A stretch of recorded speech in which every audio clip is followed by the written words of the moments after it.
Watch why Japanese people eat white rice. Rice is pure glucose in starch form. It is one of the I would like for you to know that I believe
I would like for you to know that I believe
I would like for you to know that I believe that if my plight could speak, these are the words that it would say. Ladies and gentlemen, now present Old Glory. I am the flag of the United States of America. My name is Old Glory. I fly atop the world's tallest buildings, and I stand watch in America's halls of justice. I fly majestically across the great institutions of learning, and I stand guard with the greatest military power in the world. Look up and see me. I stand for peace, truth, honor, and justice. I stand for freedom. I am confident. I am brave. I am proud, and I am ready.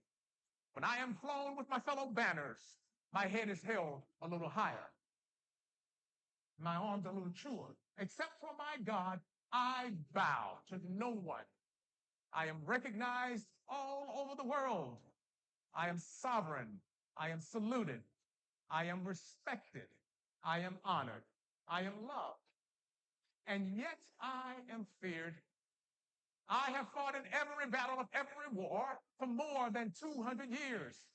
Some of these battles include Gettysburg, Shiloh, Appomattox, San Juan Hill, the trenches of France, the Aragon Forest, Anzio, Rome, the beaches of Normandy, Guam, Okinawa, Korea, Quezon, Saigon, Vietnam, Afghanistan, Iraq, Kuwait, Syria, and scores of other places long forgotten by all, except those that were there with me. I know because I was there. I led my special operations forces in the quiet of the night and at the tip of the spear. I saw them fight fearlessly throughout the globe every day of the year. I watched over them even during the casualties of Desert One, and they still loved me. On a small field, Iwo Jima, I was dirty, battle-worn, tired. But my soldiers and my sailors, my airmen, my Coast Guardsmen, my Marines, they all cheered me, and I was so very proud. I was at Ground Zero in New York City on September the 11th as cowardly fanatics attacked America. I was raised from the ashes of once proud buildings by brave firefighters. These were heroes who risked their lives to save others, showing all that America, although bloody, will never be beaten because those who would destroy me cannot win. For I am the symbol of freedom of one nation under God, indivisible, with liberty and justice for all. I have been soiled, I've been burned, I've been torn, and I have been trampled on in the streets of my own country. And when it is done by those whom I have served with in battle, it hurts. But hear me today when I say, I will overcome because I am strong. I have slipped the surly bounds of earth, and from my vantage point on the moon, I stand watch over the uncharted new frontiers of space. And I have been that silent witness to all of America's finest hours. But my finest hour comes when my stripes are torn into strips to be used as bandages to cover the wounds of my fellow comrades on the field of battle. And also when I fly at half-mast to honor my soldiers and my sailors, my airmen, my Coast Guardsmen, my Marines. But most importantly, when I'm placed into the trembling arms of a grieving mother at the gravesite of her fallen son or her fallen daughter, I am so very proud. My name is Old Glory. Long may I wave, dear God. Long may I wave.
Represent Wonky Commission.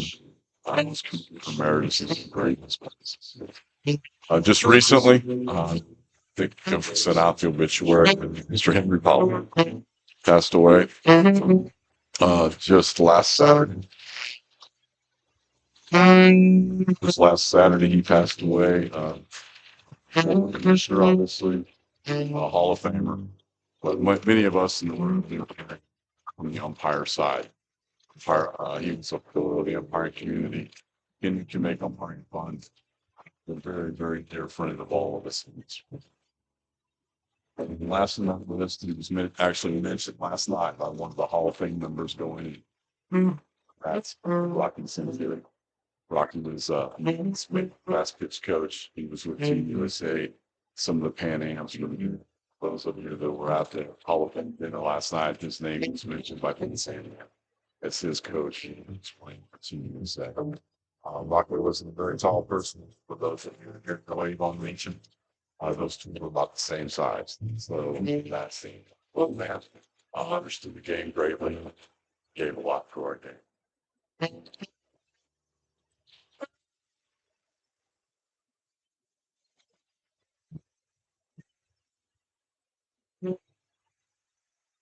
Former national staff office personnel, Cindy Benthal.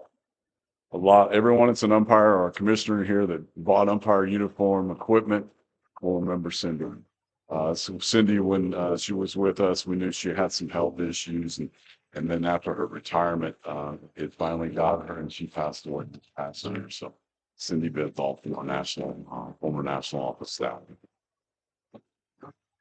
Then I know that we've reached out. There we go. Thank you. If you guys could run that back there, that'd be great. Local associations that have sent us those individuals who have passed away within their association. And just so you know, at the end, if there's someone up here from your association that wants it listed, please stand up. We want to get those recognized. There is the list there from Connecticut. Ron Cox Jr., Dan Jacinto, Tony Roberto, Ted Shillery, and Philip Skippy Scarini. From Metro Detroit, Dick Collard, Mike Egan, Al Gibson. Kansas City, Metro, Milo Mitchell. Umpire from Maryland, D.C., Delaware, Mike Hempa.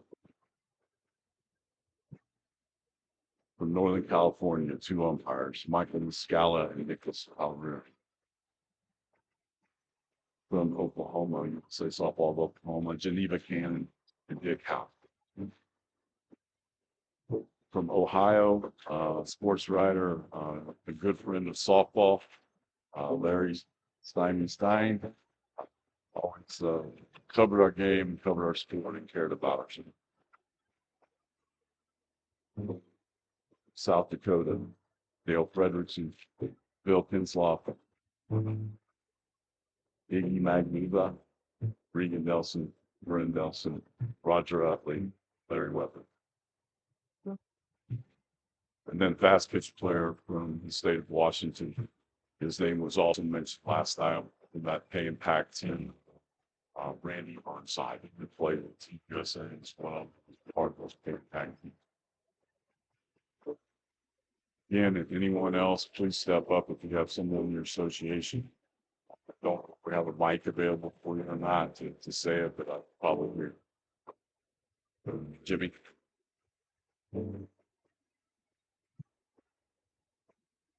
Jim Smith, in District UIC in Georgia. Thank you, Jimmy. Bev. Rudy Sanduck, UIC Rhode Island. Brett. Ron Summers, State UIC of Indiana. Manny.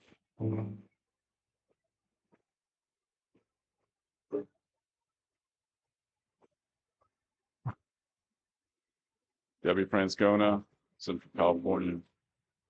Don Smiley, Central California, and Bart Magellan. Can't see who that's staying.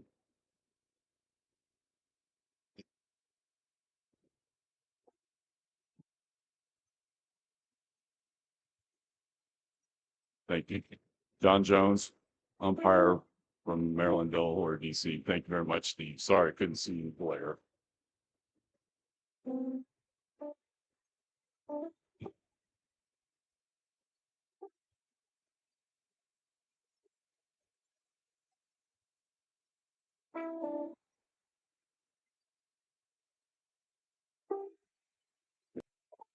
Heard that's a long list, so I'm sorry.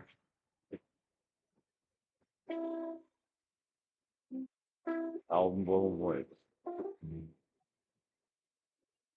I'm sorry, Bruce Egan from Alaska. Anyone else? Oh, I'm sorry, Bill. Deccan.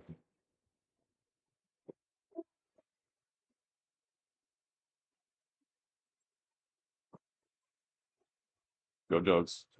Thank you. Christine.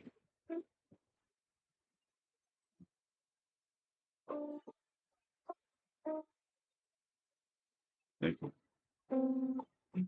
Jerry.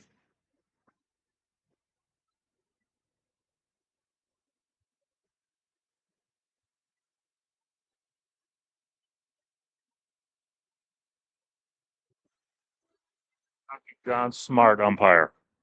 Thank you, Jerry. Kathy.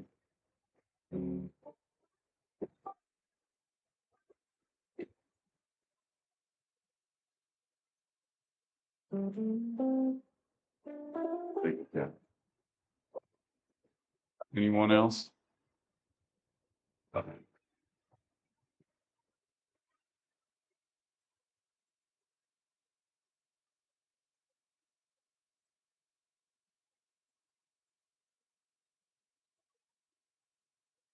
Thank you, Tracy. Anyone else? And seeing none, this one time, please take a moment of silence for these individuals.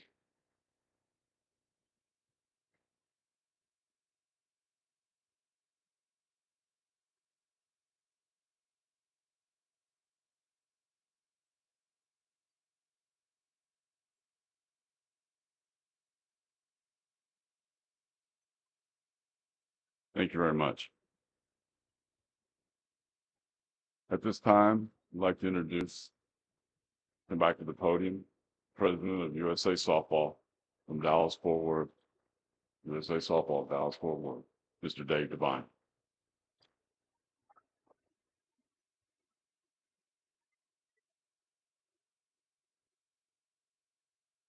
Be president. It'd be fun. And here I am.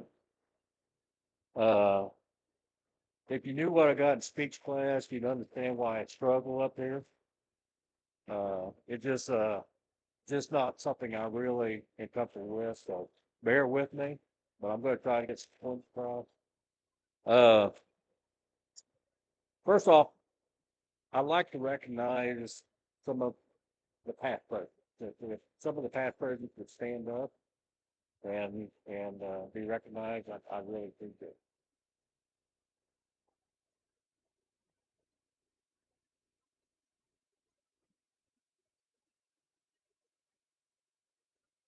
Now I'd like to have, one of my most important duties, being president is running the board meeting. So if I can have my board members stand up, I appreciate that also.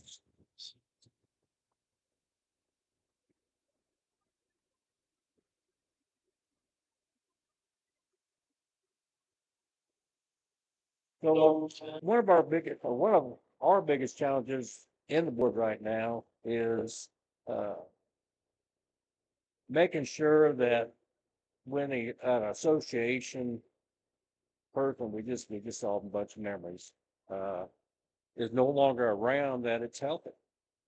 And, we did some, interviews this week with our membership improvement panel to make sure that we have a good succession plan, make sure it's healthy.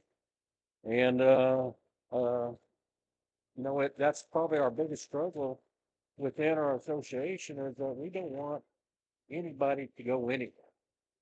But we want to be able to remain healthy as an associate. And, sometimes associations look at us like, oh, we're getting rid of it. Or they're looking into things they shouldn't be looking at, because this is our softball association. We are part of a team. Uh, some of our team might not be able to run the first base, but they could hit home runs still. And you need every member. And I guess my biggest goal when I leave this thing, saying anything, incoming President Pfeiffer, is if you guys put my name up there, I don't hit, or there's no boos, I guess. Yeah, you can boo me now, right? But it is a challenge, because we want to make sure that USA softball, or ASA, started back in 1933, when 30 years from now, when I'm no longer around, that it's still going. And it can't be going if we aren't a team and we're not bringing new members into our team. So I highly encourage you, and I don't, it's whether, you're a JO or a player rep, but open the doors for people. This room could be twice full of USA softball members. And the more members we have, the healthier we are, and the more workers we have that wants to be producing for USA softball. So, I think that was my biggest focus in Dallas Fort Worth this year, is to bring newer people involved. We brought a lot of people in, and, they might just do, a little part for us, but they're still part of us. And I always feel like when I first started being commissioner, that I wasn't very good at that. I'd have my name on all the tournaments, and I thought that it had to go through me to make sure it was right, make sure everything was correct and ran the proper way. But then I realized that I'm not trusting anybody. So I'm asking you to open the door for everybody and bring more people into USA softball. Because if you don't, this is going to get smaller and smaller. We have a pretty good crowd today. Thank you. Uh, something I really also like to mention.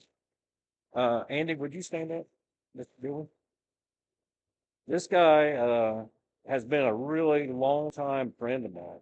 Uh, he there's nothing more that he is more passionate about than special programs. He's done this for years. He's going to come up here and speak about it. But what he does for these kids and these adults and stuff, it's amazing. And if you could help support his raffle back there, his 50/50 raffle, it would be greatly appreciated. It's for a good cause, and we really need to support something like that. With uh, it just warms your heart when you do that. So please consider that when he's up here speaking about special programs. And you know when somebody's when we compete against softball organizations, some of them are really good at uh, the high level teams, or really good at uh, you know tournaments. But we do everything. We do everything from rec ball to umpires. We are, if that has a yellow ball, we are involved. And so we don't specialize in one softball. The different leagues that we have. We have a Native American League in Oklahoma. It's on and on and on what we do for USA or for softball. So to compete with someone that all he does is weekend tournament, they don't understand everything we do. So that's something that you know I guess I like to get that word out more on everything that we do for softball and what USA softball is all about. Um, the I'm going to have to take a minute here and get my thoughts together.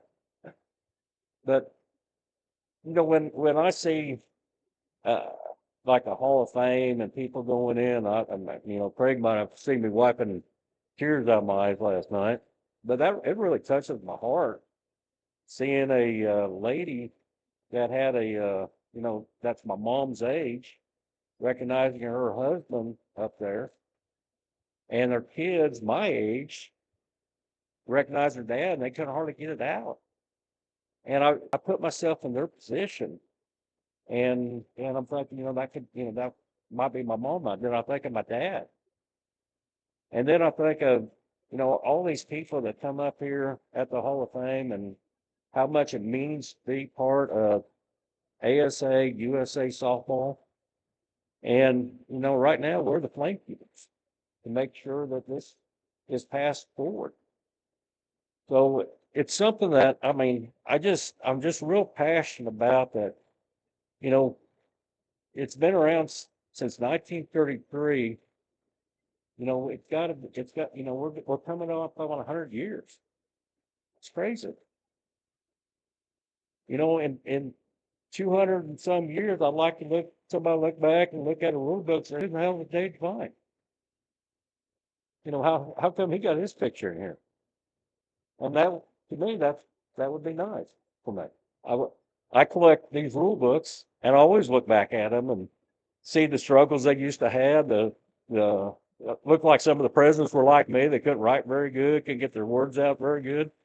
But then they said they argued with people at the council. I thought, well, that's us. And this was 50 years ago. So this isn't new.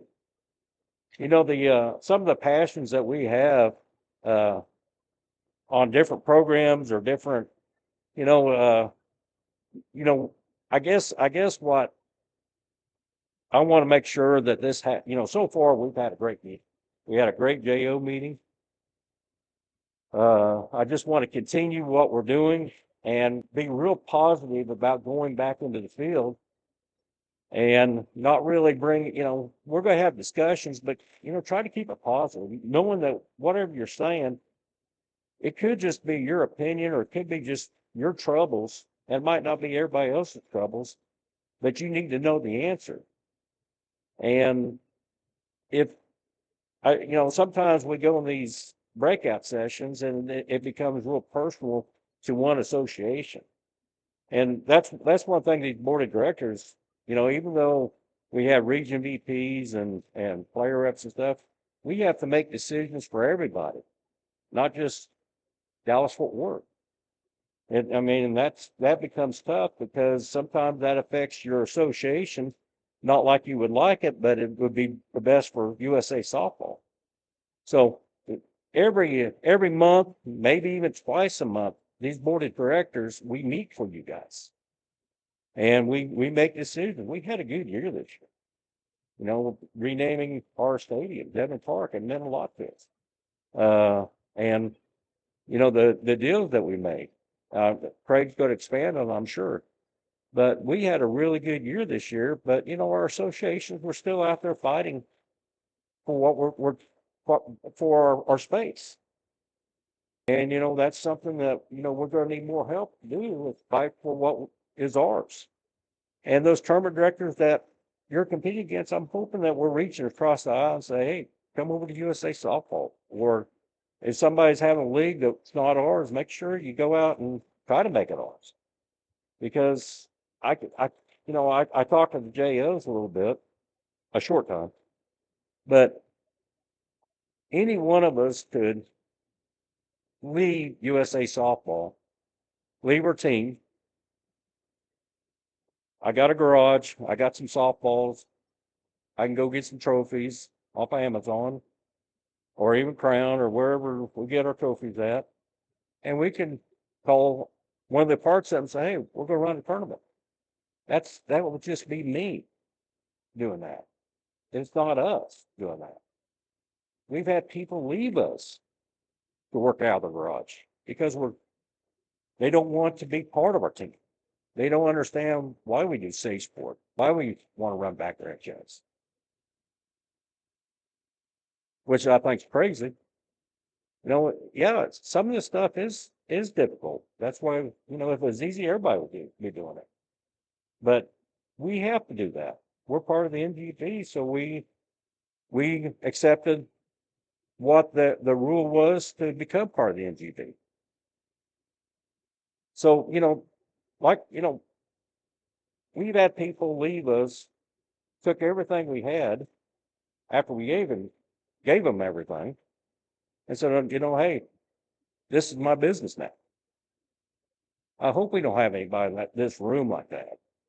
That's saying, hey, this is what I've done, and you USA softball or ASA don't deserve it anymore. After we gave them the honor to be part of us, and it is an honor to be part of USA softball. I hope everybody understands that. It's something that that being part of a team is much bigger than just being yourself running tournaments or running a league. So that's some of our biggest challenges is when we go into our board of directors and we look at our associations, and sometimes we'll go to these associations and they might even have 1 foot out the door. And we're saying, okay, how do we save this? Or their numbers are not where we need them. And we know there's numbers there because we're looking at other numbers. Are they putting people on to make, are they building the business? Are they building their association up, or are they just doing them themselves and hoping for the best? Nothing's worse when one of our memories pass on and we don't have nothing left. It's dissipated. States, we know states that are no longer active because it left with the person. I could not think of anything worse for me that they entrusted me to be a commissioner of USA Softball, Dallas Fort Worth, and I gave them nothing back. I gave them nothing to build on after I'm gone. So I guess what I'm asking the associations and everybody at this council right now is let's build our associations up. Let's bring better, newer people in here. I'm bringing better people than me in my association. They have skills I don't even begin to have. And I know there's people out here that, matter of fact, I was listening to our incoming president, Dan, and our marketing director talk for a while, and I was catching about every fourth word what they were saying because they were talking technology and stuff. And it was, I knew the excitement was there. I was excited about it, but I didn't know what the hell they were talking about a lot of times.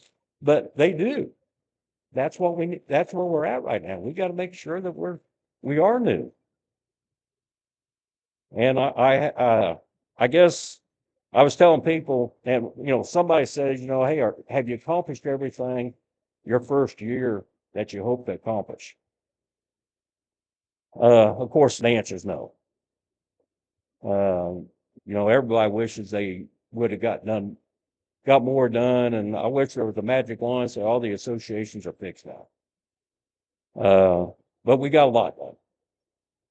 And, right now, last year, basically at this time, I gave him a welcome, or, I became president instead of incoming president.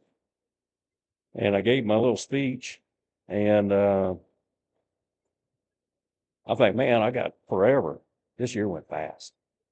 I mean, it just absolutely flew by. And I was telling Craig, I feel like now it's kind of like after this meeting, it feels like I'm ready to, you know, kind of on the downhill slope a little bit. I only got 1 year left.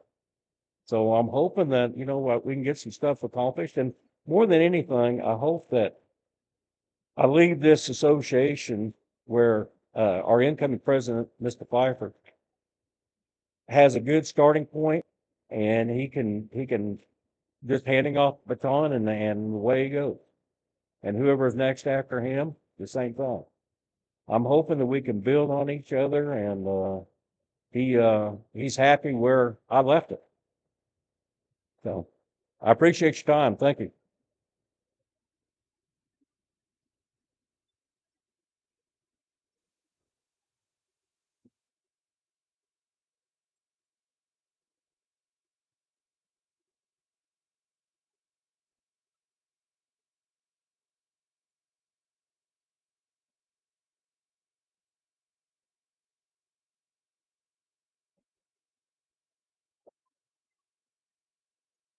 I get it. It's time for me to overadapt or adapt and overcome. Is that what it is with technology when it doesn't work? So that's my job up here right now.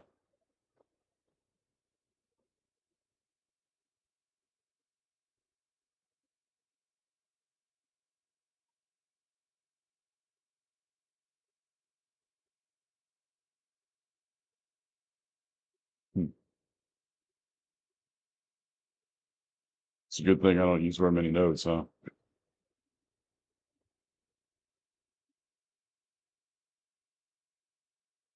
You guys could just advance to the next slide. I'll get started.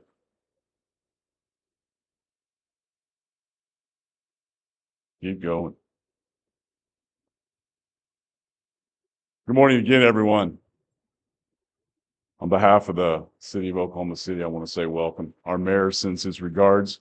He will join us on Tuesday for a brief moment. His schedule has him that, as I tell people, the mayor in Oklahoma City is an important public figure. However, our mayor in Oklahoma City that's not their full-time job.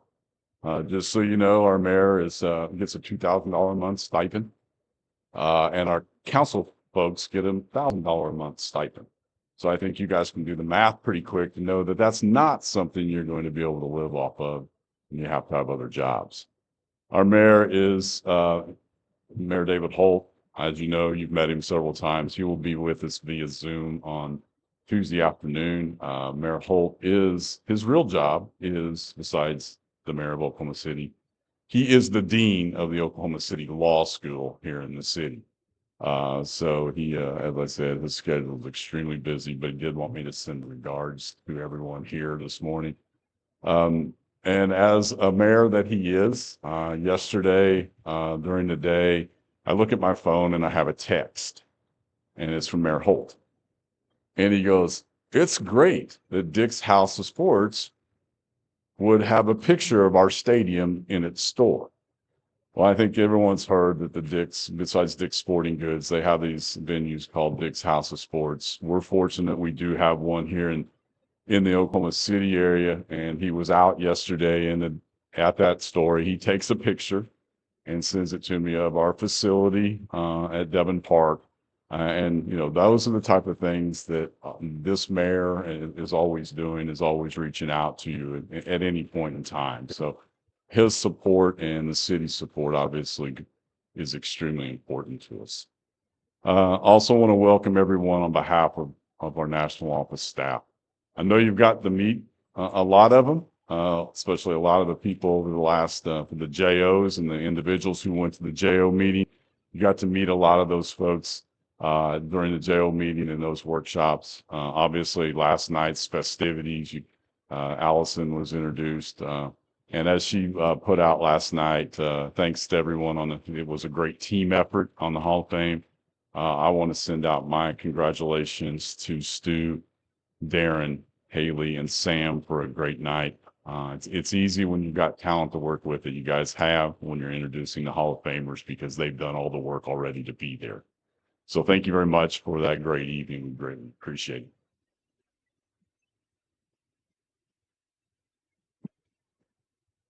This past year, we've had several commissioner appointments for various reasons around.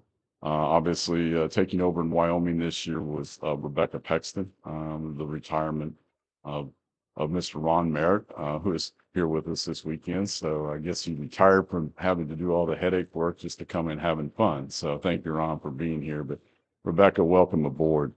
Familiar name in Wisconsin, Matt Disher. Matt, congratulations and welcome, Commissioner in Wisconsin. Obviously, the Disher name is renowned in the state of Wisconsin, and especially in Stevens Point. But Matt, it's congratulations on that. Just recently named in West Virginia, Josh Warner. Josh was previously the JO commissioner in West Virginia, but Josh Warner, commissioner of West Virginia. Some of the other areas that where we've had situations of people stepping down, passing away, or moving on, we've put people in acting roles for right now until we can get to them to have the actual commissioner interviews and things. But Mike Riley and his staff, and he made it very clear that it was more than just Mike Riley stepping in to take over the Houston area when Stony Burke passed away. So Mike, thank you. USA Softball Tennessee, just recently, Dina Poole, and I think some of you might be saying, well, that's a name from the past. Dina was our commissioner for several years at Florida First Coast, but since then, her and her husband Monty have moved up to the Tennessee area, and Dina is the acting commissioner there.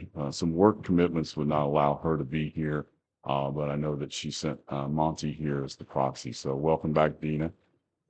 We have directors in 2 or 3 locations. In USA Softball Colorado, we have a director. Her name's Lauren Page. Her and another individual are taking care of Colorado and trying to rebuild that program. And then in the state of Florida, we have we have directors there as well. And Rebecca Cohen and obviously Anthony Small. No stranger to this group here, as Anthony comes from our umpiring world. Next slide, please. Some of the important things that we've done at USA Softball this past year, whether it be in Oklahoma City or outside the city, our gold national championships. It's not what it used to be, unfortunately. We continue to work very hard I think my biggest comment that I want to make on this is the outstanding work that was done by Candace Eads in trying to promote this championship. Thank you. I appreciate that. Candace did an outstanding job of bringing new ideas and new things to it. I think that, and, as the word of mouth gets out and travels, I'm pretty sure that other teams will come and join us. Please understand that this is a championship, that if you have teams that want to come and compete at this event, please don't hesitate to reach out for CEO bursts, from that standpoint, we can get that to happen.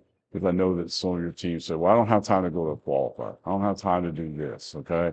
So if you have teams that you want to get to your champion or to this championship at the gold level, 16 and 18, don't hesitate to reach out to Candace and request bursts. And it needs to go through the commissioners.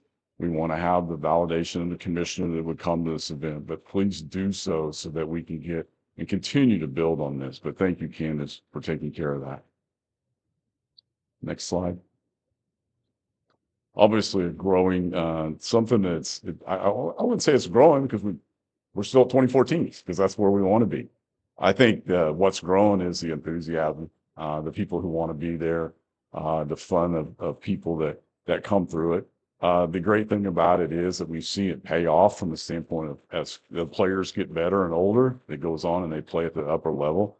I know in President Devine's comments this year during the All-American Games, he talked about how many Division I players were on the field at College World Series that participated in the All-American Games when we first had it come out. That would be the first class that would be eligible. And this past year, we had a young lady that spoke. She's from Oklahoma, Harley Chisholm's her name. She made our U18 team that played in Dallas. And then recently, she was finishing her senior year and they captured the state championship at Devon Park last Saturday. So, and she played in the All-American Games for Region 5 back when we first had it. So I think that program on that side of it is showing also that these athletes that are coming in can play at that upper level and the highest. But just the enthusiasm of the people when they show up, from that standpoint, it's great. And that part of it continues to grow. We're going to stay at the 360 kids and we're going to have the 24 teams for that 12 and under All-American Games. But the enthusiasm that everyone brings. And I'm always amazed that when a young lady is fortunate enough to come back maybe a second year from a region, that their parents are still excited to be there and still the enthusiasm is there. If I could get Christy, Mary, and Casey to stand. Christy, Mary, Casey. These three individuals, yes. These three individuals are our direct contacts when it comes to working with the All-American Games and making it happen. Them and another group, and if this group was stand, if you're a regional rep for the All-American Games, would you please stand up? Regional reps. Come on, don't be shy.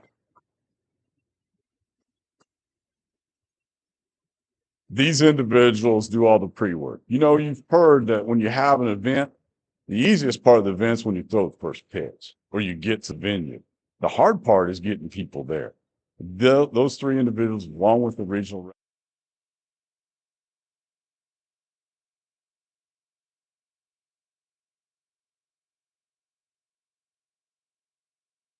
that come to that event. It is definitely a premier event. It's one that we totally look forward to having on our calendar at USA Softball. So thank you to that group for that. Next slide, please. As you know, Junior Olympic Cup, we've had that the last several years. I know the first one was in Chino Hills, California, where I was hearing horror stories. It was going to be 110, 120. It was like 90. It was great, wonderful, loved it. But this is one of an idea that came from the late Carlton Benton, commissioner in Florida, who brought this idea and the board of directors and the wisdom passed it, and we were able to start doing it. But one of the things we found with the conflict in the dates, we tried to hold it when everybody else was holding championships, including us during the summer months in July, June and July. So this year we're taking a shot. We're having it in the November timeframe, coming up the 15th and 17th. It's going to be Diamond Plex in Winter Haven, doing it through our friends at Polk County Sports.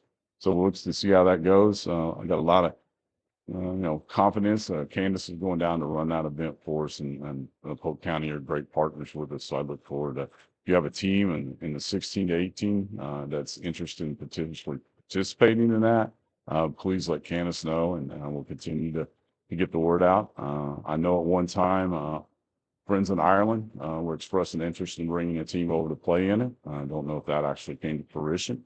I know they got the information, so if we can somehow continue to grow that event, that would be great, especially in the time frame in which we're having. Next slide, please. Devon Park.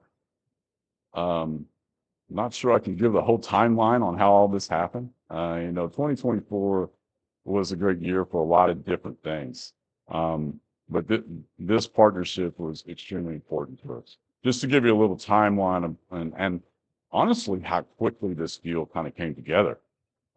Back in April of 2023, we signed into a partnership with a group here in Oklahoma City called Loud City Partnerships.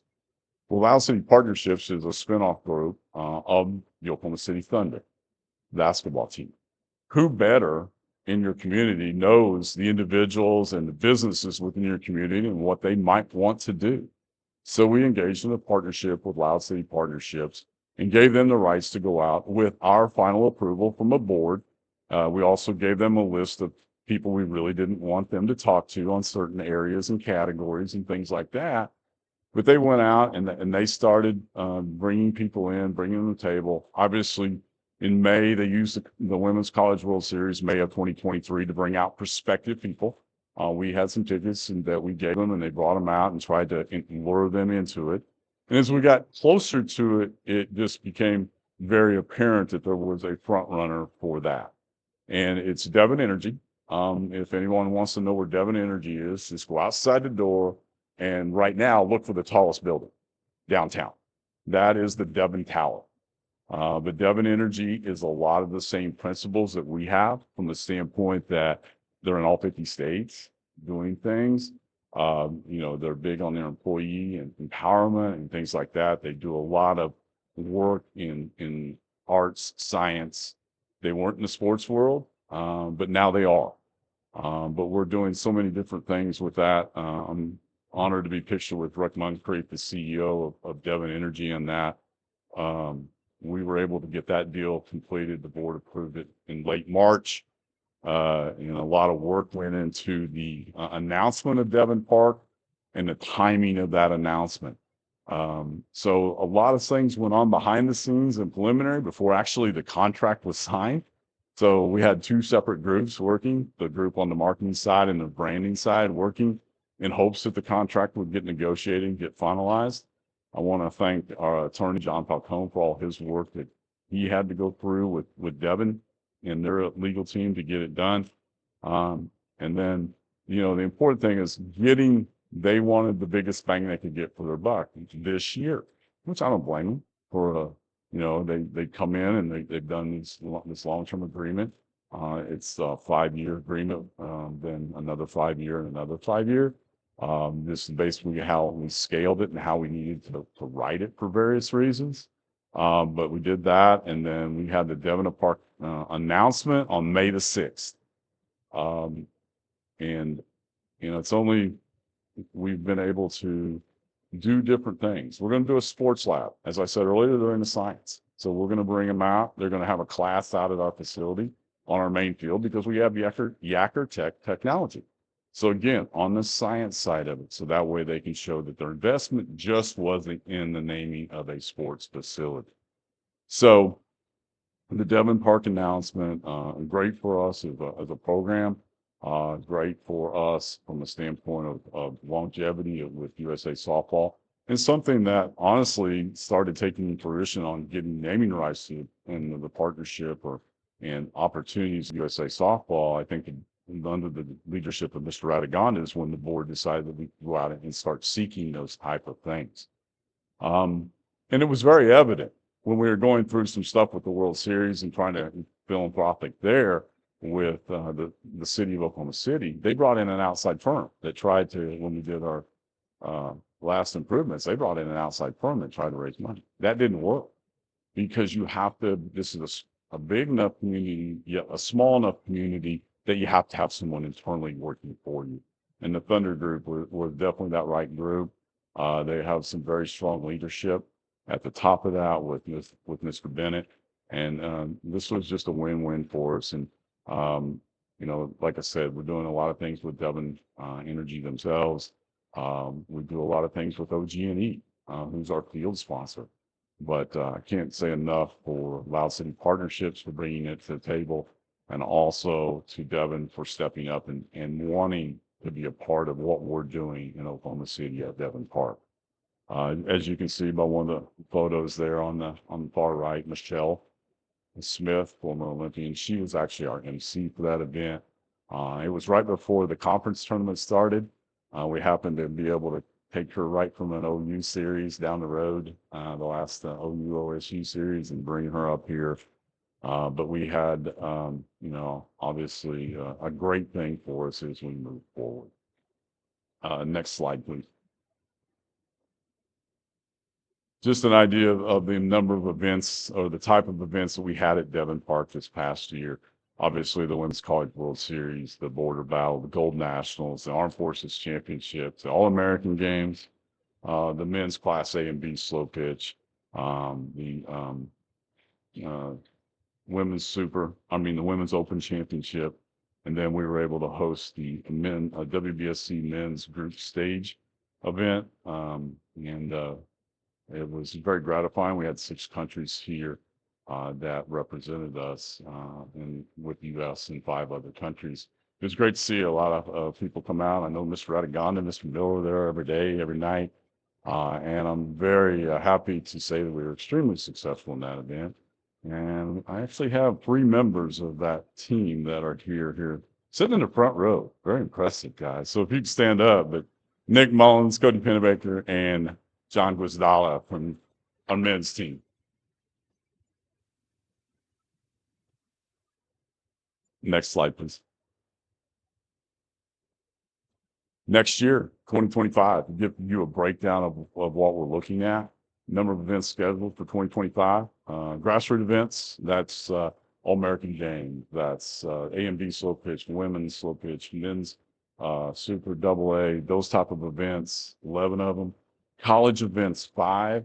We'll still have our staples, and obviously the College World Series will be there, as well as the Big 12 Championship. But with all these different, I won't say anything else, different conference alignments, we've had a lot of conferences kind of reach out and gauge the interest in the availability of them coming to Devon Park and playing. Happy to say that I do know that we're having 2 weekends of Big Ten softball at our complex, which I'm not sure where the closest Big Ten school is. It might be Iowa, if I can remember right, from that standpoint. But we're having 2 weekends of Big Ten that are coming here to play, as well as hopefully still working on some things with OU and OSU to be able to host at our facility as well. Special Olympics, we'll have 2 events this year. As you know, each and every year we're very fortunate and very honored to host the Oklahoma Special Olympics event that's held at our stadium in the April timeframe. And then this year, in the September timeframe, we're very honored to be able to welcome back. We had this event many years ago. I want to say 2012, Andy?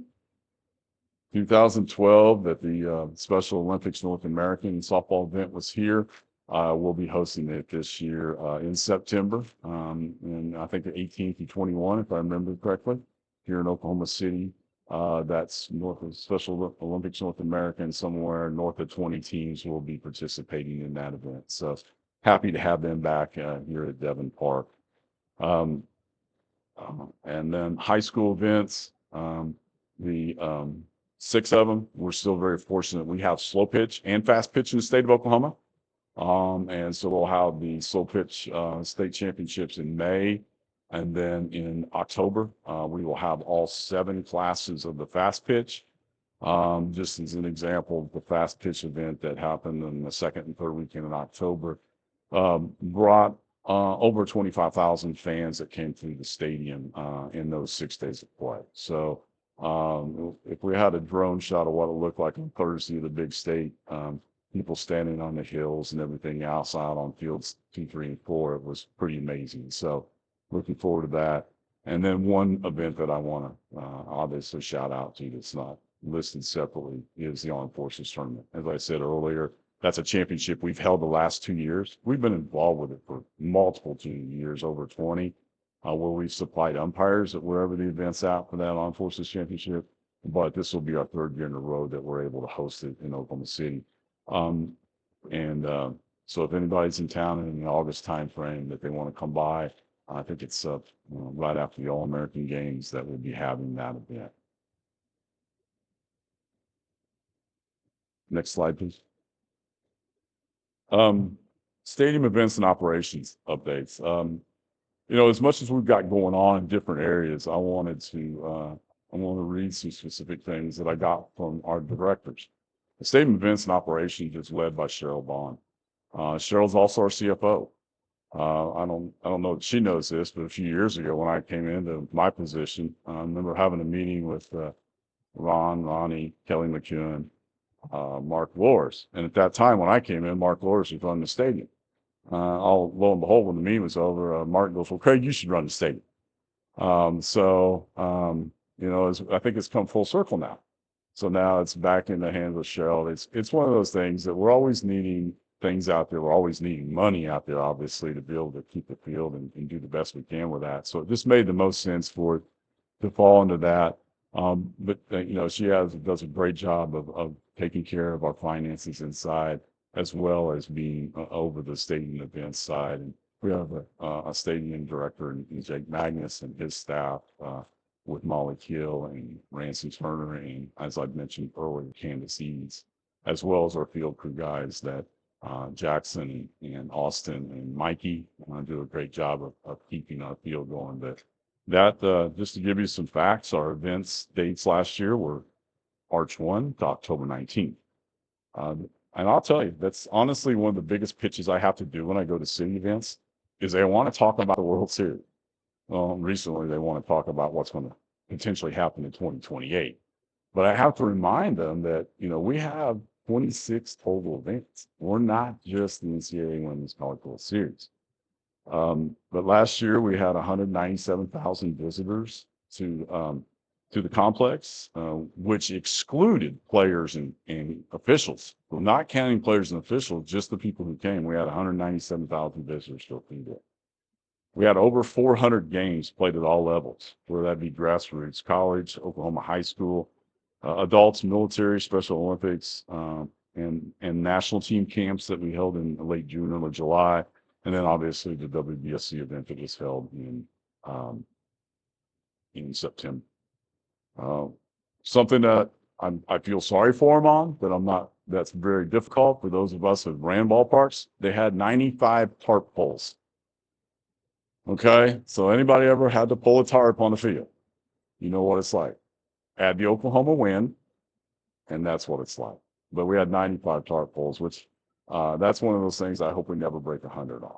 So from that standpoint, complex improvements. We updated fields 3 and 4 with scoring booths. We put on new netting and pads on fields 3 and 4. Bullpen's roof on the main stadium was redone, and then if anyone was out there and they saw those concrete steps that were coming down to the stadium from up top, they weren't very good. We actually replaced all those stairs recently. And then the things that no one can see on TV in the dugouts and behind the dugouts in the locker rooms on the stadium, we put in new flooring. It's new flooring back there that it's a lot safer when you're walking on it with cleats and stuff. It's actually the same type of surface that's used in equine. I guess that's what they feel. It's safe enough for a horse to walk on, so it should be safe enough for humans to walk on from that standpoint. Next slide, please.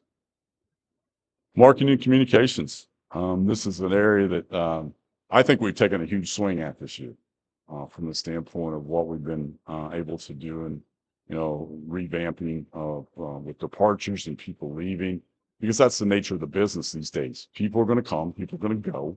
It's just how you can find the right replacement or tweak and bring in other people that may be able to do something a little differently. And like I said, I think this is an area where we've made a big swing. I hope that some of you have seen it from the conversations you've had with people. President Devine mentioned that one of those individuals a while ago, you know, when he said that Dan Pepper and Todd were having a discussion. But our marketing communications group is led by Todd Blyleven. Todd has come in and he has knowledge and he has contacts with people in the industry from his previous positions. He has a passion for what he does. And then we've gone out and brought in some young, talented individuals to work within that group in Delaney and Bailey and Carson that were with Todd. And then another individual who's been with us a couple, 3 years, but hasn't been to this council meeting for various reasons, and that's Jordan. Jordan is primarily on our national team side and travels with our national teams. And this is the first year we haven't had a national team event. But she'll be here tomorrow on. She's attending a wedding this weekend, so she will be here tomorrow. But you know, this group as we move forward, you know, it takes a lot of. I walk into Todd's office and there's this whiteboard that's full. He calls it his ecosystem. We're still trying to come up with the right name and what we're doing and everything. But, you know, it takes planning. You know, you talk about the marketing and communications world. It's just going to take us some time, but I like the strides that we've made so far. I like the passion that the individuals bring. So, but just, you know, just some ideas that, you know, and things that they've accomplished in their short time is, you know, in Todd's, with department transition, the partnerships and sponsors, you know, I think the one thing that's a key there for me is not just the new partnership he brought in with an Oakley. It's more important, or as important to me, is the partnerships we continue to renew that are so difficult in this day. Pocket Radar went away for a year or two, but they're back. I mean, from that standpoint, we continue our strong partnership with NFCA, signed on for another 3 years with them.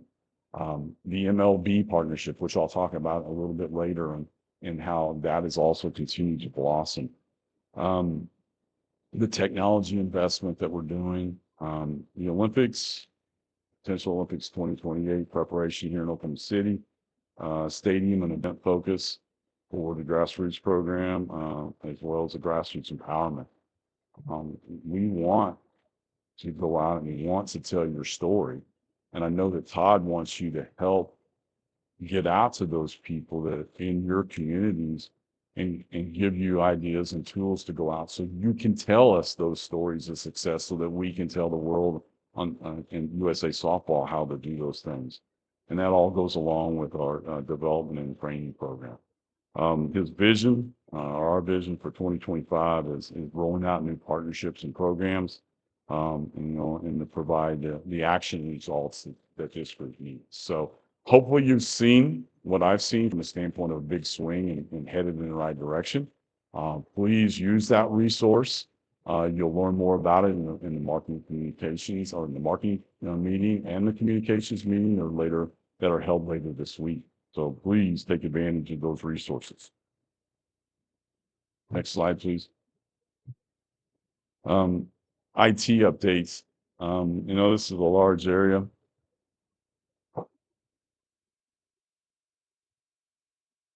This is a large area that we've been undertaking at USA Softball. You know, we have two different IT areas. Basically, we have the infrastructure of what goes on in our stadium, which that group consists of Jay, Hedrick, and Kyle running that show and getting things done. And then our overall IT area is with registrations area, background checks, safe sport, you know, the things that you want to discuss with me because the things you like and don't like. Those are all led and ran by Devin Lors. But one of the things that we've done there is since we switched over and continuing to use Register USA, is that we brought in a programmer to help on the backside. And it's, as we call it, an employee to be named later. Thank you. You're welcome, Devin. From that standpoint, that it works directly for Devin. They're in the their nose and eyes are on the keyboard and the computer screen at all times. They're helping Devin solve problems that you folks are reporting, and also not just solving problems, but creating new opportunities and things for our membership to use. So a lot of investment there from our standpoint as we can continue to use our current registration system that we've had since 2009 timeframe. So, but thank you to Devin and Jay and those groups for what they do. I know it's I know that issues this year with changing over to a new background check provider company, something we had to do, needed to do, based on some contractual stuff, but really based on the fact that NCSI is a system and a provider that is recognized by the United States Olympic and Paralympic Committee. So it's important for us to move over. Background checks are taking a little longer. That's why we keep sending out these little notices. I will say that in some cases we've gotten calls and you didn't, that person that on the other end may have not answered the email. So that's why you can't get it until it starts, it can't finish. So please make sure that I know Devin and his group have put out a lot of information on that. So, but Devin, thank you for your, and Jay, thank you for continued efforts in what you do.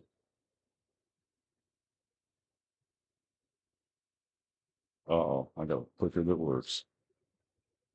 Another area that I think we tried to do different things in and take a big swing in is in the membership services area. The membership area is led by Allison Clegg. And in her group, she has Amanda and Kylie, as well as we just added a young lady by the name of Jessie, who's working on the athlete safety side of things.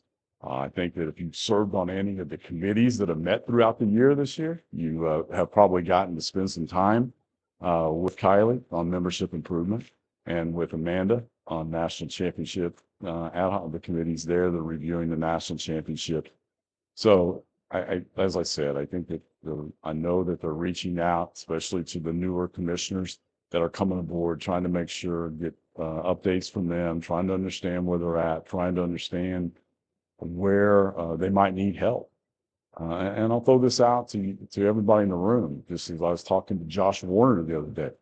If you have an area like an adult slow pitch, JO fast pitch, or something like that, where you need assistance, don't hesitate to reach out to us so we can hook you up with someone who's knowledgeable in that expertise. They may not live in that state, but we've got a lot of contacts, especially on the slow pitch side, that, because a lot of people in here are savvy on the fast pitch side and what they want to do. But if you need help with your slow pitch program, let us talk to our national team members that play on the circuit, play games, know who the people in those states are that want to run events.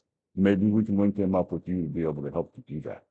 So please make sure that if you have a need in your area, don't hesitate to ask Allison or Amanda or Kylie in that realm, and we'll see what we can do to help you there. So please don't hesitate.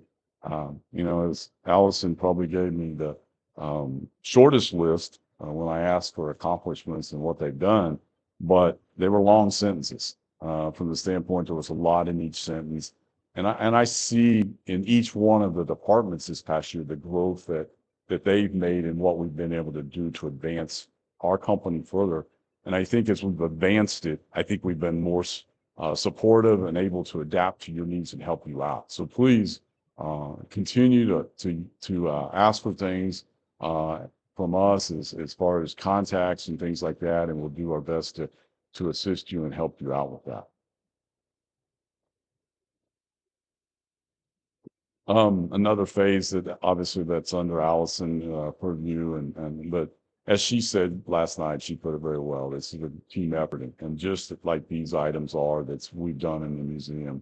We've updated the museum in several different phases over the past 3 or 4 years, and one of the reasons it necessitated is we run out of space to put our inductees in there. So we needed to find the space to be able to put the inductees on the wall, whether you're a player or meritorious service, an umpire, commissioner.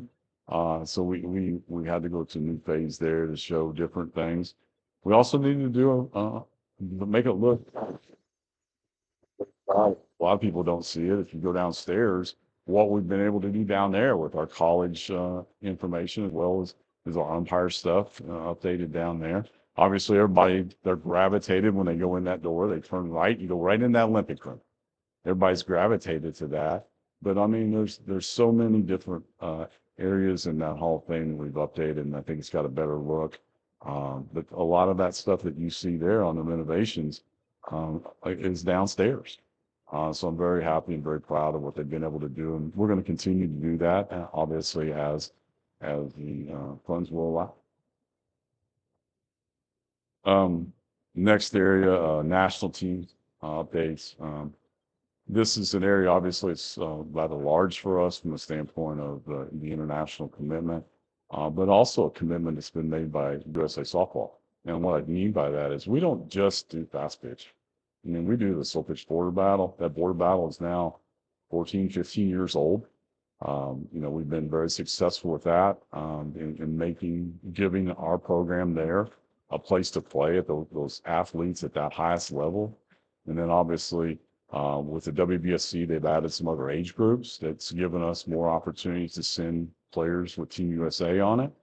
And then I don't know, I think everybody might be aware because it was out that Southern California, USA Softball Southern California just did an exchange with Japan, where Chris Drum and her association had an HPP event, identifier. They selected individuals and they went to Japan just recently.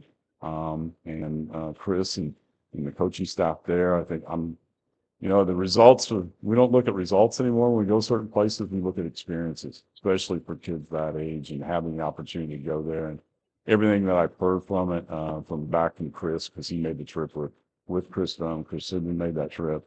But I think it was a worthwhile experience. Chris, do you agree? Chris Drum? Amazing was the word that she used. And like I said, anytime that we can get individuals to wear USA uniforms and go places to participate, and I guess I should say true USA uniforms, because I've seen a lot of these other people advertise that you can go over and play in certain places, but they're not through USA Softball. They're through USA program. But amazing. Next year, Chris in Southern California will host a team from Japan in the Southern California area. So that was kind of one of those that, doing it back-to-back years like that. So Chris, thank you very much for stepping up that program and giving you and your staff, giving the opportunity for those individuals to be able to do that. So thank you. As far as national team updates this past year, as I said, we had quite a few teams that played. First of all, the camps that we had here in Oklahoma City for first time we've ever done it. We brought our women's team with our women's elite team as well as our U18 women. I think it was a great 6 days total of events. We played games when we were here. And then in July, World Cup finals for the women were in Italy. We played silver medal there. Obviously, Team Japan was the gold medal winners in that, because if we're not first, then they are. So that's just the way it's working right now. And everybody says, well, how are we going to get over that hump? There's no hump to get over. It's just how the ball bounces sometimes. And it's just how things work out, who's hot. I mean, 2 days before that, the other team won, which was us. So it's one of those deals that when we play 10 times, you can flip a coin, and the coin's going to be more often 50-50 when you have a 10 game. So we just have to continue to work and do the best that we can. Have a member of that team that's in the audience. I'd like to recognize her. You saw her last night, Haley McClenny. Stand up, please.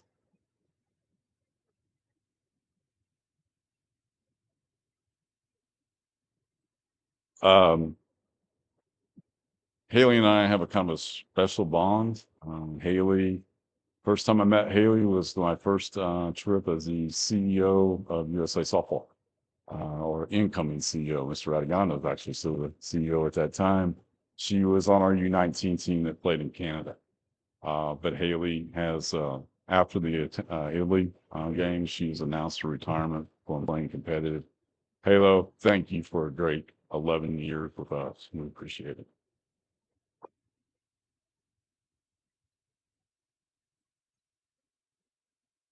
The women's elite team, which is a team that went to Japan to compete against Team Japan. And actually, we sent an elite team, which is the second team. We're all about having multiple teams wear the Team USA uniform.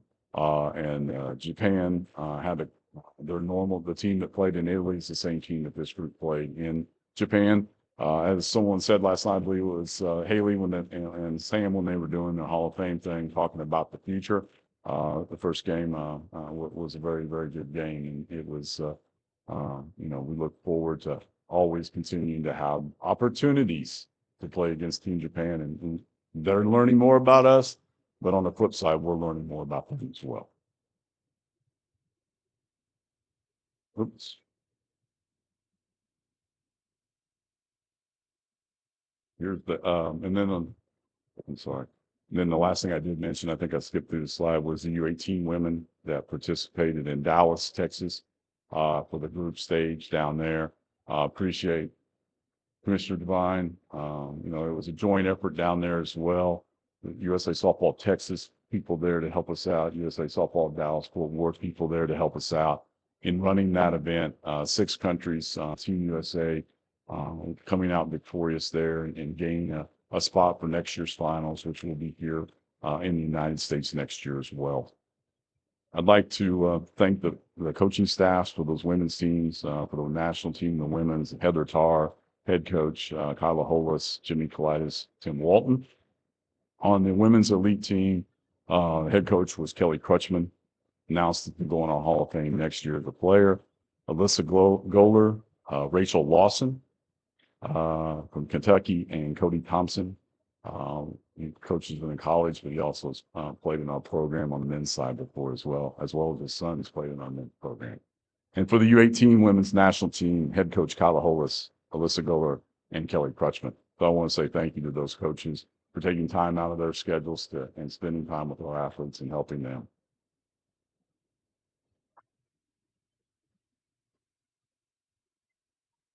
Men's national team, obviously, we talked about, we got fortunate to have 3 of them here, but this team last year here in Oklahoma City was just lights out, outstanding performance in the pitching circle as well as in all phases. They built on their 3rd place world finish from 2022 in Australia at the last World Cup, and this year earning a spot to go to the finals in Canada later next year in July. Wish that team the best of luck. It was great hosting here. We were able to have a lot of people from our group that came out and threw out first pitches. You see Warren Jones there. Warren threw out a first pitch for us. President Devine threw out the first pitch for the first game. It gave us an opportunity to, an individual who was key at Devon Energy with us, was able to throw out a first pitch as well. And then Hall of Famer and former head of the Hall of Fame committee, as well as on the selection committee, Doug Lindeman from Iowa. He joined us for the week, and he threw out the first pitch before the Japan USA game on that Saturday, and we were lucky to be victorious. And then men's national team, the coaches there.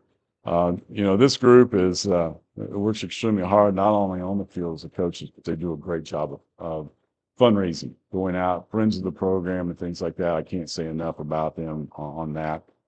Since they were part of what helped us be able to host that event here in Oklahoma City. But head coach Ron Hackett, Roman Ford, Greg Hicks, and Gerald Muzelars were all the assistant coaches for that. Slow pitch national teams. Obviously, we had the border battle here again. Both teams came out victorious. Appreciate them representing what they do. Our 2 coaches, have been our 2 coaches for the last couple of years, both now Hall of Famers. Brett Helmer heads the men's program, and then you got to hear from the head women's coach last night, Mr. Don Cooper. So from that standpoint, but we appreciate what they do. And again, there's our coaching staff for that. Don Cooper, Shannon Cooper, Tammy Higginbotham on the women's, Brett Helmer and Tim Barnes on the men's. On the women's future, Ted Carter, Kara Kokenauer. Kara played in our program for many years out of Iowa. Shannon Ellingsworth, and then the men's future, Rob Humphrey and Nick Shaw. Appreciate them. Again, all volunteering their time. Do we get them here? Do we house them? Do we give them meal stipend? Yes. But that's it. So I thank them very much for what they do for our program.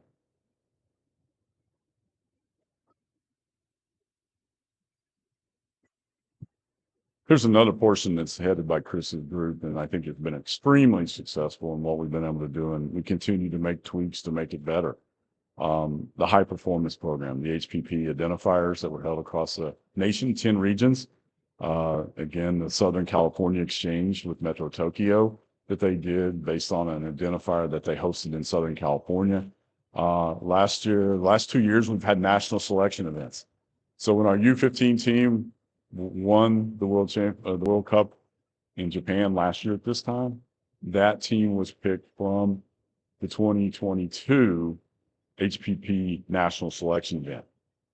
The team that won the U18 event that was held this past year in Dallas, that team was selected at the 2023 national selection event in Vero Beach, Florida. So we've made it so that if you want to play on Team USA, you need to come through our HPP program. It's been very successful.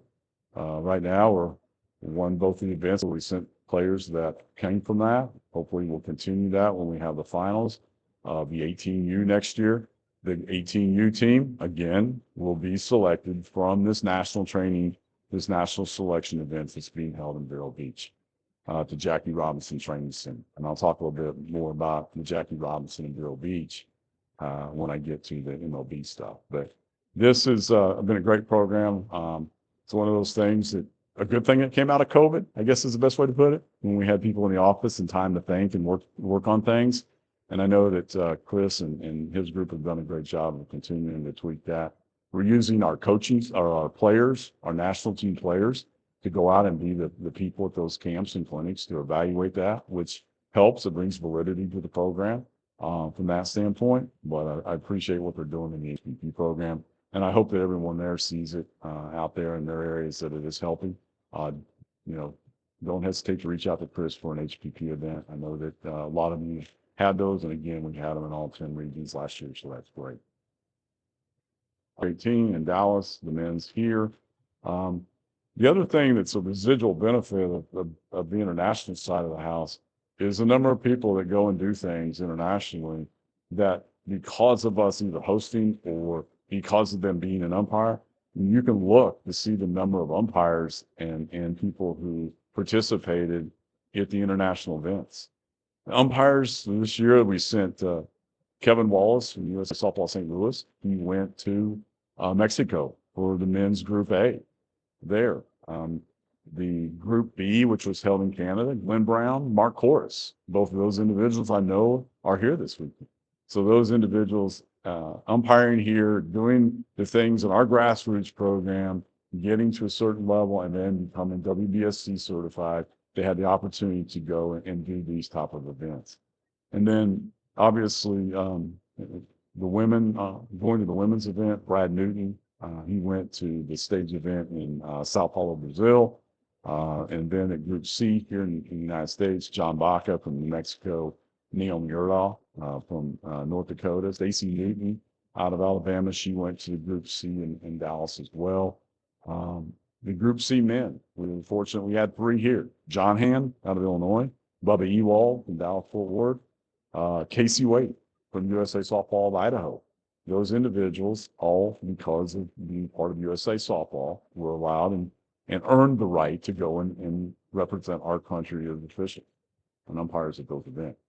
And then one of our newest Hall of Fame members, Christina Drum, next year's class, will have the opportunity. She was the umpiring chief at the men's C here, Group C that was held here in Oklahoma City. Chris is gone from that umpiring role to that administrative role and leading the umpires at those events. So again, opportunities.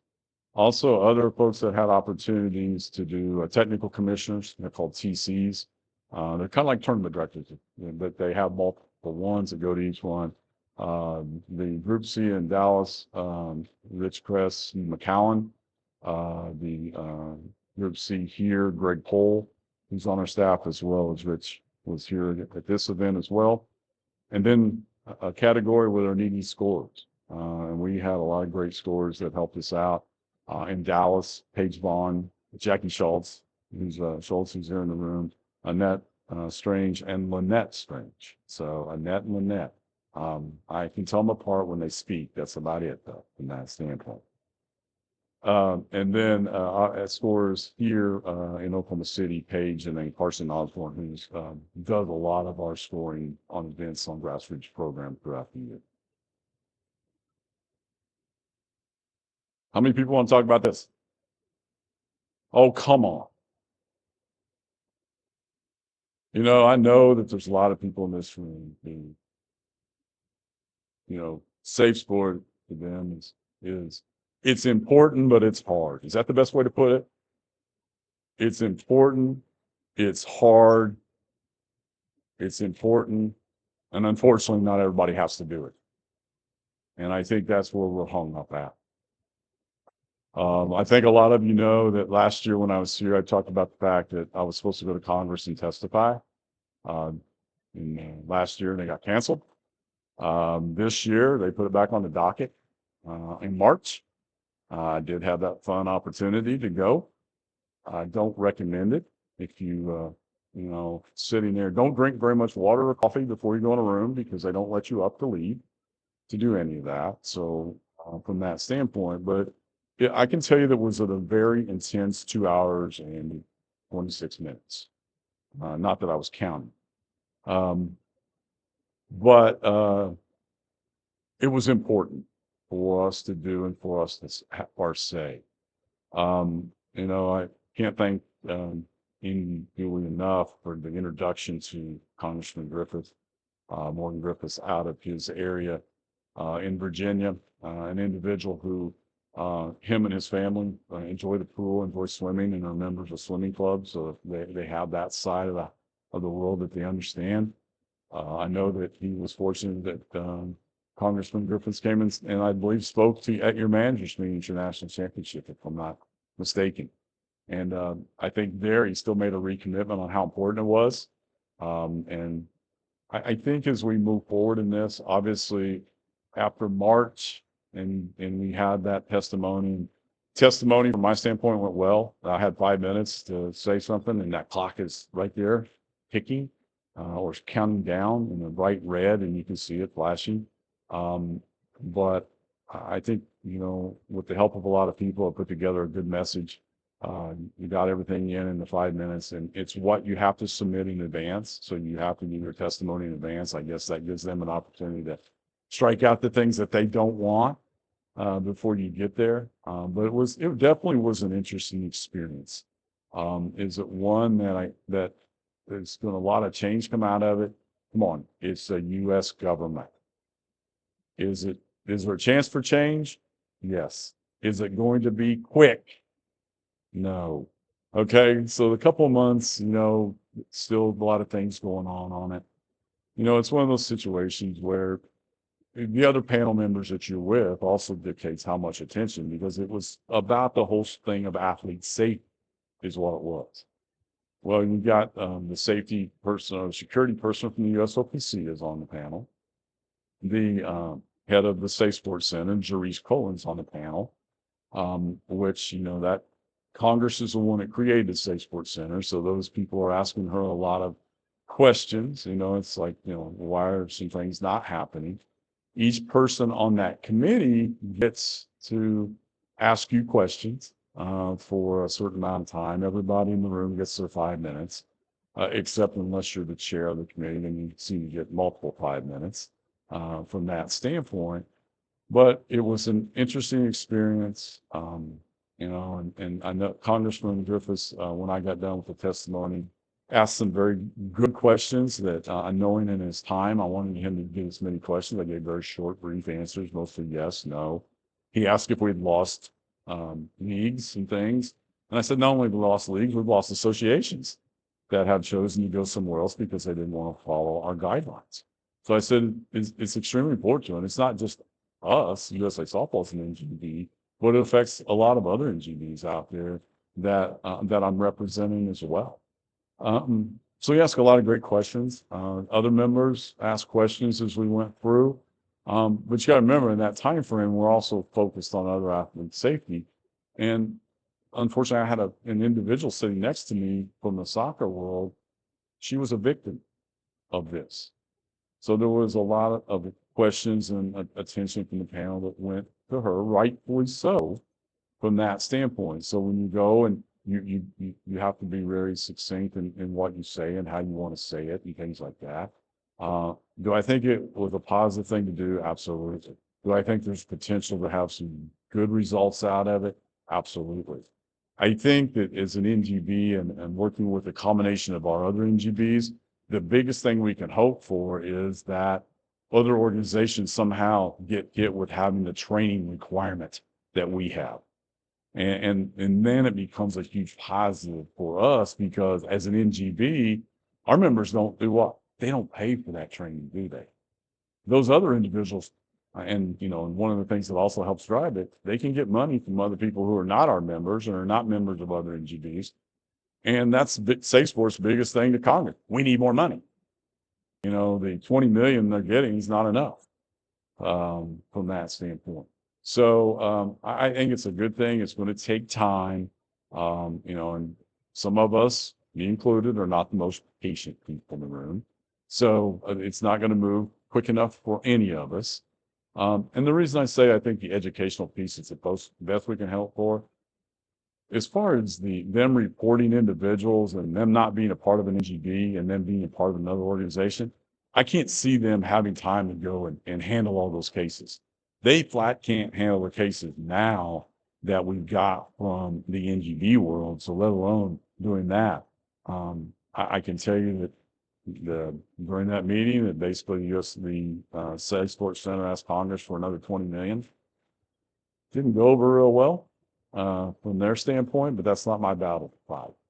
But I think all in all, it was a positive thing. I know that Congressman Griffiths, because I talked to his aides a couple times since that meeting, he's still positive wanting to do it.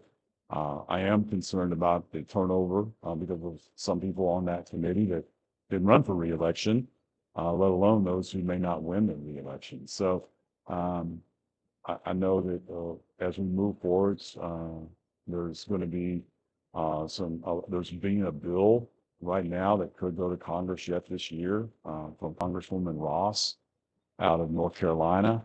She's looking for a co-sponsor.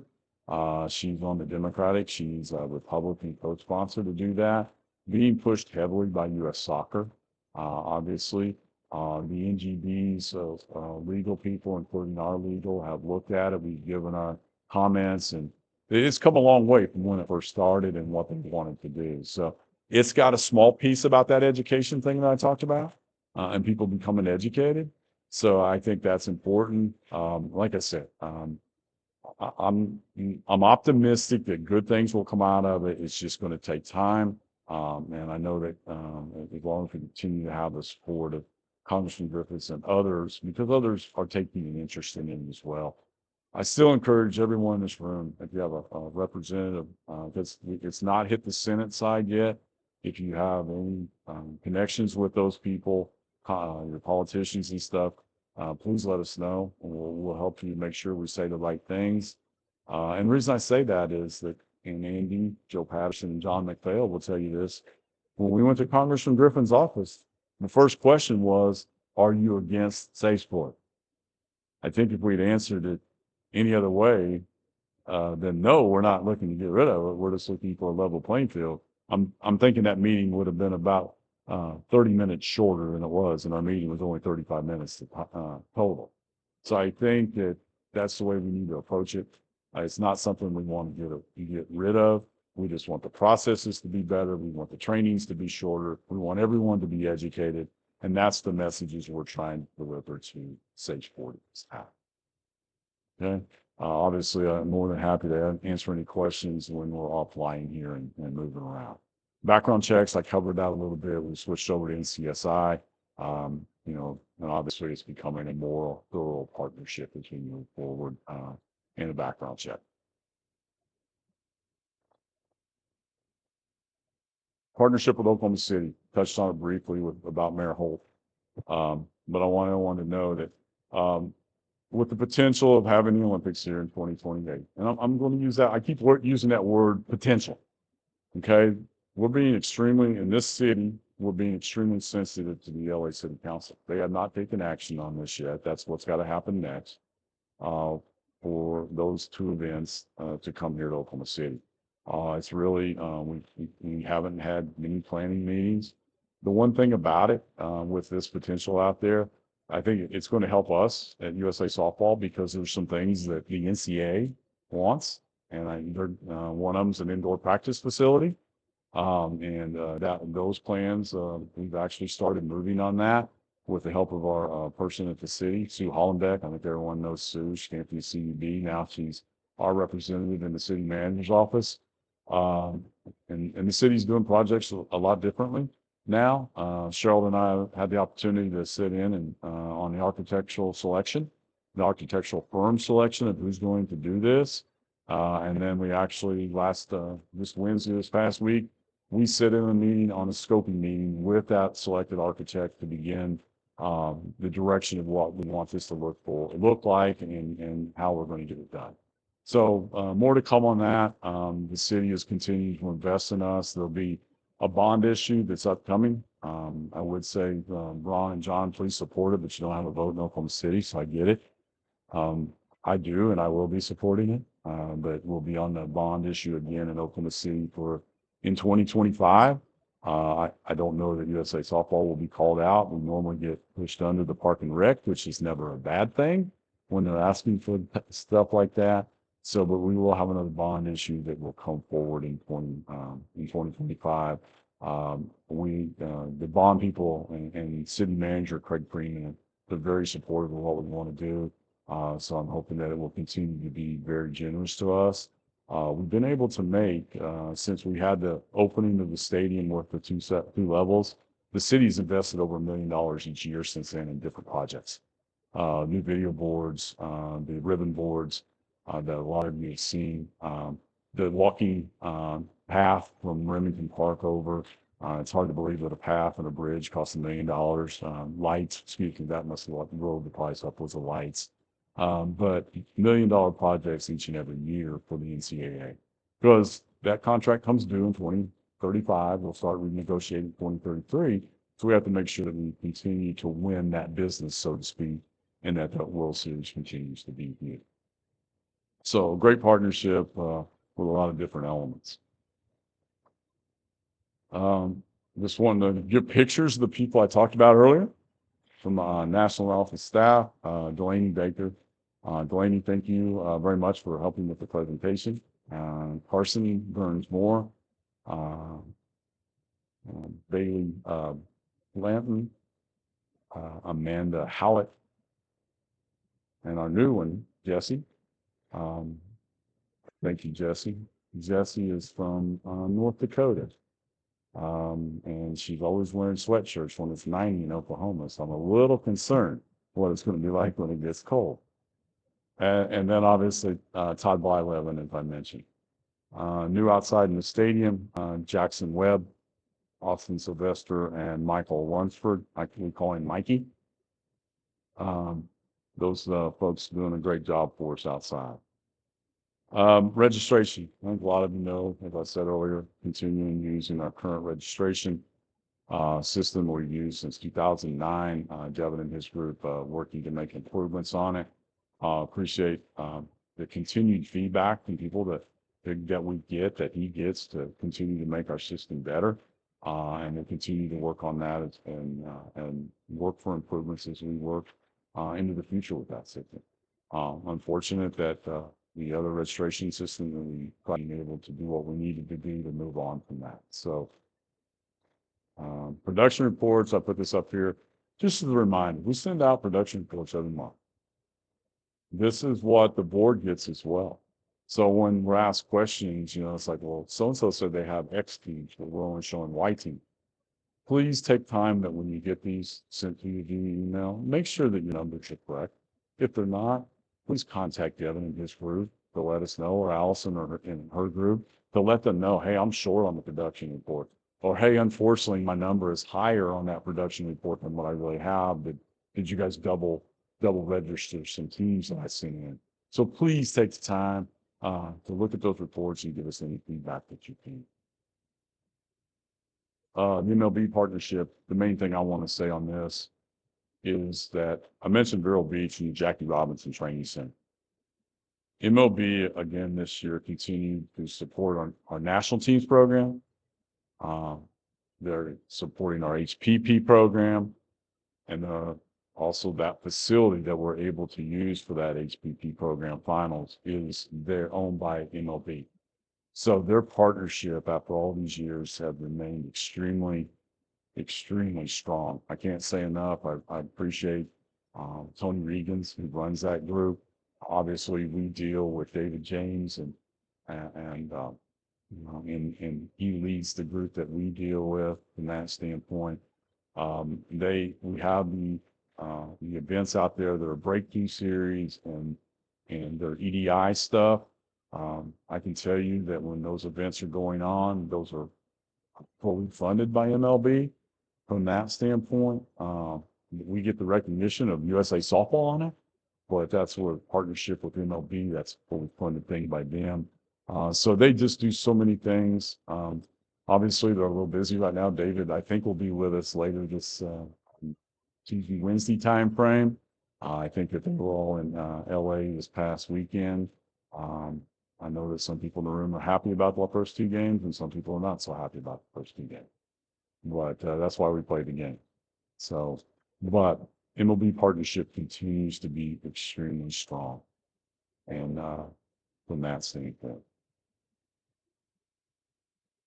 I know you're tired of hearing me. I can tell by looking at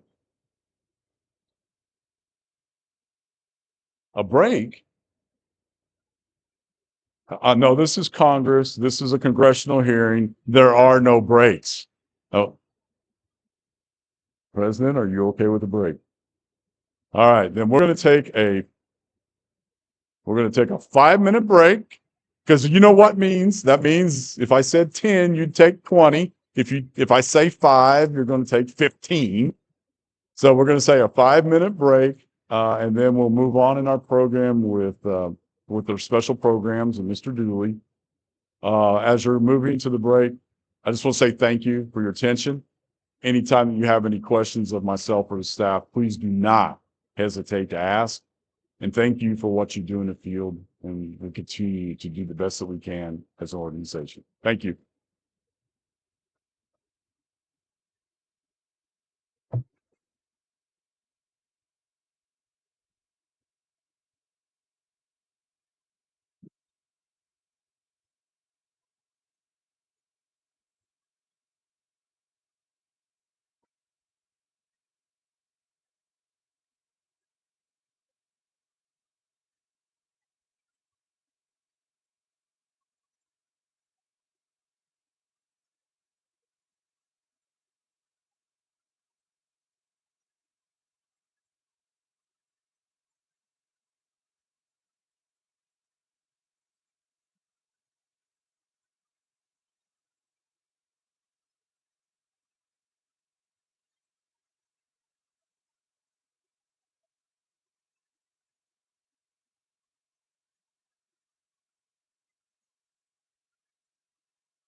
Take your seats.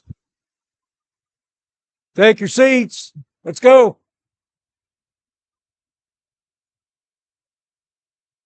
Take your seats.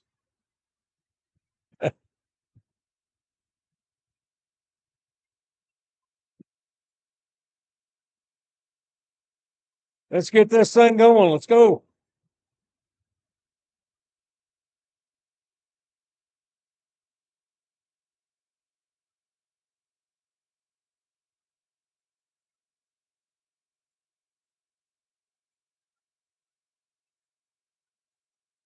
Take your seats, please.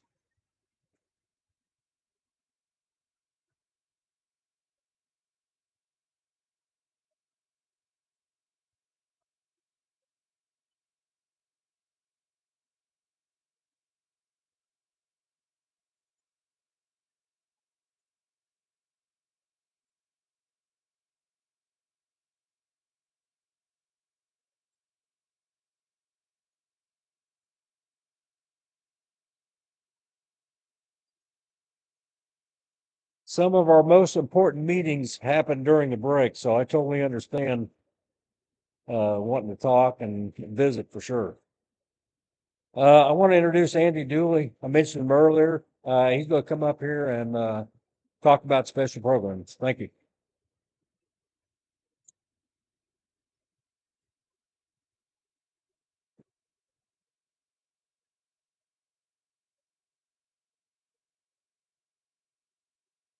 Good morning. Uh, First of all, I just want to kind of go back and let, it's a lot of change in the council members, and I don't know, not meaning no disrespect to anybody, but tell you how special programs got started. I want to say it was in 1994. Don Porter was the executive director, and he set up a meeting. You know, sometimes when you walk in and sit down, you ask a couple questions, you get involved.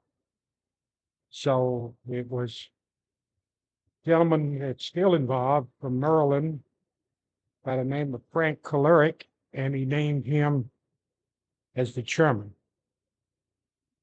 And we started meeting, and we were talking about all the specialty sports, wheelchair basketball, visually impaired, and we didn't have a damn clue what we were doing.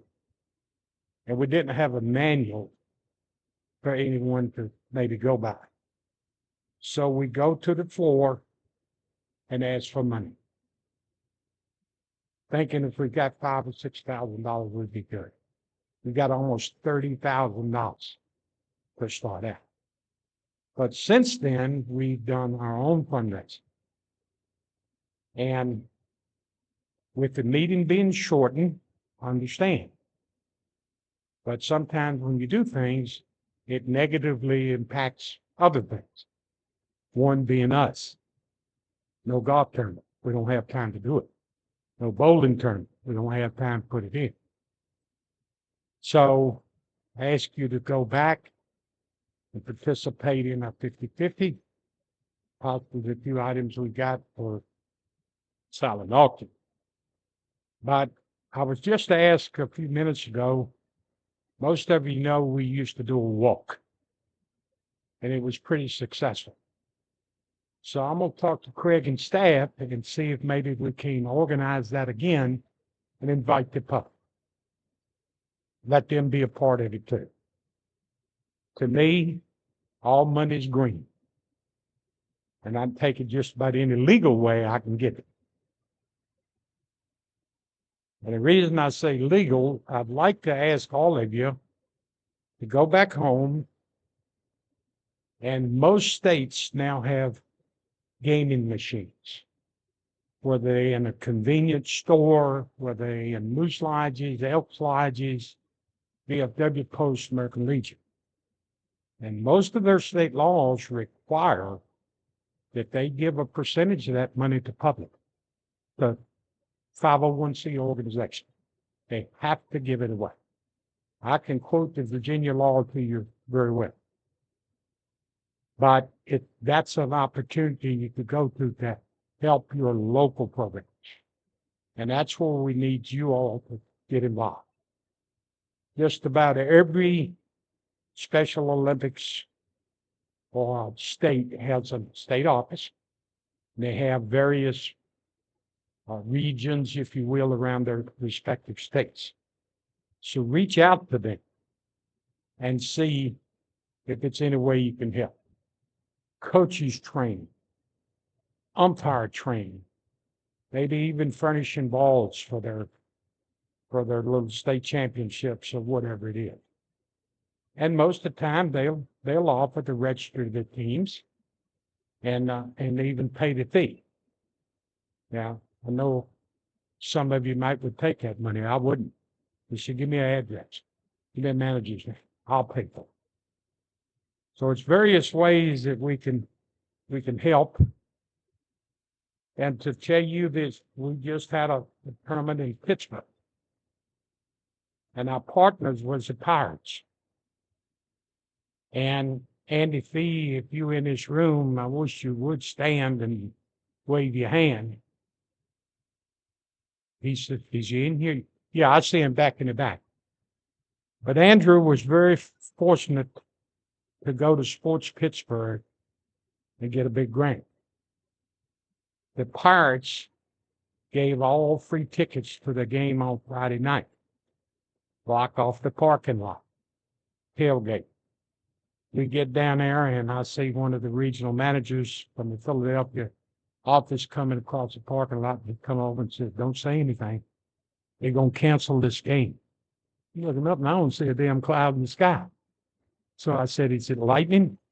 No, but it's supposed to start raining about 9 o'clock. That was the only disappointment we had. But the partnerships that Pennsylvania was able to get and what we could potentially get is the cities we're going into. It's a nice event to consider hosting. So I'll tell you in 2025, Craig's already told you we'll be coming here. And we visited 2 facilities Friday. And if I get my wishes, the other facility we're going to partner with is the city of Mustang. Very, very receptive to the idea. If we go over 20 teams, we got to have more than 4 fields. So in 25 here, 26 be in Minneapolis, St. Paul for the national games. Just for your information, if you don't know, in 22 in Orlando, Florida, Jersey Mike's donated $27 million. And they are now a sponsor. So it's amazing what could be out there. But the other thing I want to ask you is if we're not successful in our fundraising, hopefully all of you consider to give us $300 a year till we figure this thing out. That would get us to where we can do our part. Our names all over it, sponsorship banners at the park. I got a plaque to present tomorrow afternoon, Tuesday afternoon. And we just need help right now. And if you can, then often, and you can vote more than once. So if you go buy tickets 5 minutes, you can go back and buy more. But I just want to tell you what a pleasure it's been to deal with the special needs. And they really appreciate what you do for them. It's not about us. It's all about them. And sometimes I have to remind people, hey, don't get excited. It's about them. And don't get excited what one of them may say to them. I'll share this with you and I'll sit down. And then lead umpire in the state of Texas, Jack Cole, to fill in the umpire. He said, I've never did that. I wouldn't know what to do. He said, just come help me. He said, I guarantee you will help any other time I ask. First pitch. It's right in front of the catcher, rolls through her legs, ball goes to the backside. He looked at the catcher, he said, you go and get that ball? She said, if you want the damn thing, go get it yourself. So always be aware of what they may say. But thank each and every one of you for what you have done, what I hopefully you will do. If you got any questions, come by the table and when we're on break or whatnot, just stop me. And I'll let you know I love talking. I'll talk to you all day long about this. Thank you very much.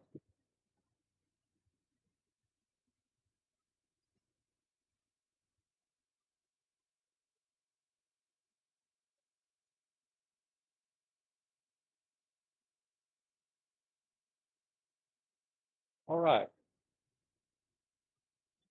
I'd like to introduce the chair for the Hall of Fame committee, Stu Alderman, and our Detroit commissioner. Uh, I've heard so many compliments on how the Hall of Fame went last night. I really appreciate it. Thanks to him and Darren for making all that happen. So thank you, Stu.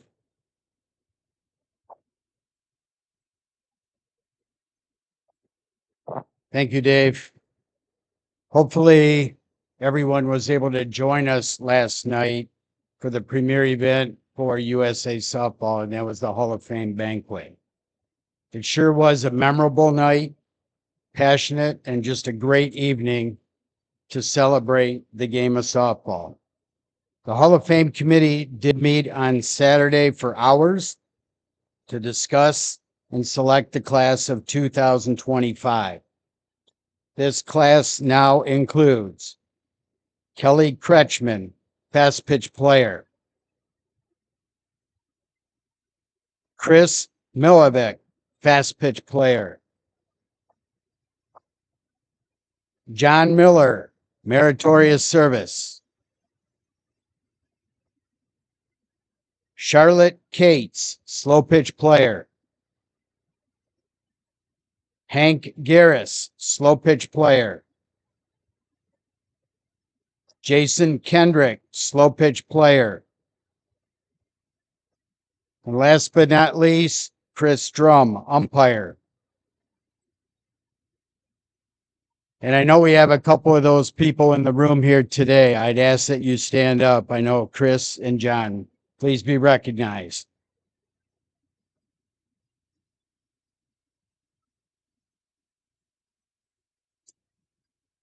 The committee did come up with one major recommendation, and it was approved. In the past, a candidate could be considered for 3 years.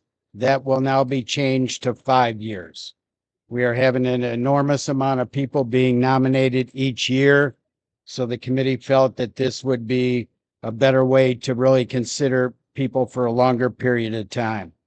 Our congratulations go out to the class of 2025. I would also like to thank the committee members for all your hard work and dedication leading up to the event. And last but not least, Allison Flagg from National Office. Thank you for everything you did leading up to the event and the event itself. Thank you.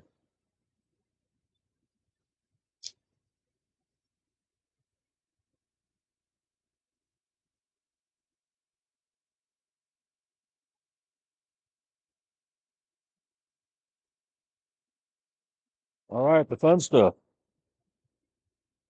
By the way, we might need to talk to Craig about serving 2 meals. If Miller's giving a speech, it's going to take a while. Mr. Kevin Ryan and Donna Dante.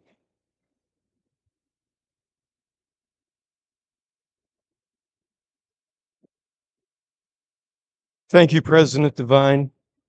Fellow council members, it is great to address you again. I'm truly humbled, as I'm sure Kevin is. What we're going to do here, I'm going to do the protocols for both committees because they're the same. I know we have a lot of proxies, some first-time people here. And again, it doesn't hurt to refresh. So the procedures that we have for both committees is that right now, any author can amend his or her proposal until the playing rules or legislative meeting is called to order. Once those meetings are called to order, the proposals become property of those respective committees. Amendments to proposals can only be done either in the playing rules or legislative committee, and it would take the author's consent and 60% of the members of the Playing Rules or Legislative Committee. On the floor of the General Council session on Tuesday, an item can be amended with the approval of the author and 75% of council. So in legislative, in Playing Rules, and on the floor, all proposals need 60% to pass. And remember, if you wrote an article or you wrote a proposal and you're not on the Playing Rules or Legislative Committee, please make sure you have someone in that committee to accept your proposal and make a motion to accept it. Because if motions in those committees don't receive a first and a second, they will be recorded as rejected. Also, if you wrote a playing rule and you want to amend it or withdraw it, please see Kevin. If you wrote a legislative item, please see me if you want to withdraw or amend it. Kevin will now go over the rules and then I'll come back with the code proposal.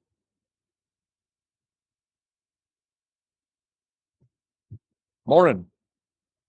Okay, as in previous years, I think everybody remembers, but just in case, we're going to go through these. And if you have a question about the meaning of the rule, great.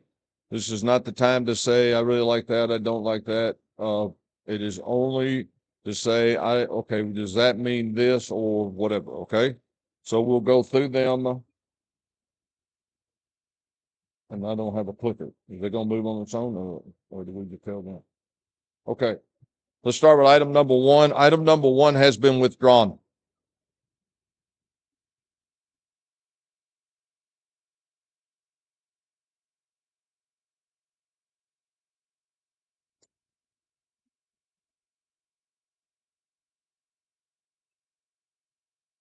Seeing no questions. Item number three.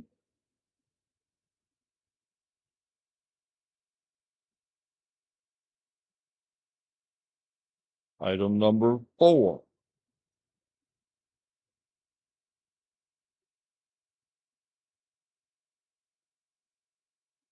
Item number five.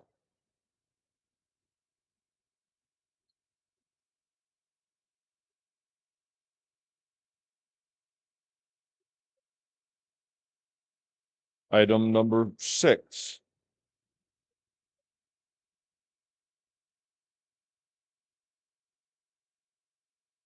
Nope. Item number seven.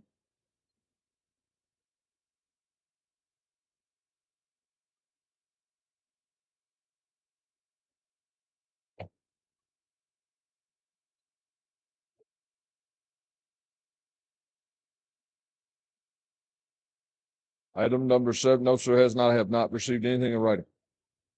So make sure you get something to me, but it sounds like it's going to be withdrawn. Item, and Josh, that's email, whatever. Okay. Item number eight has been withdrawn. Item number nine.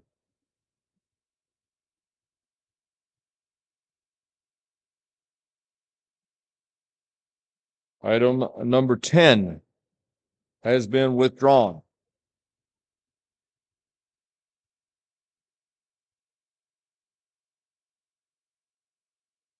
Item number 11.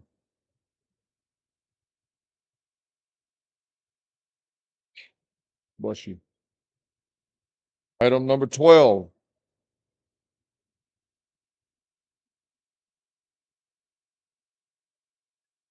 Item number 13 has been withdrawn. Item number 14.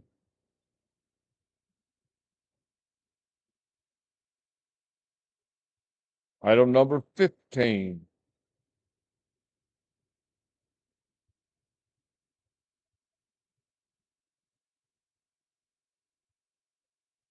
Item number 16.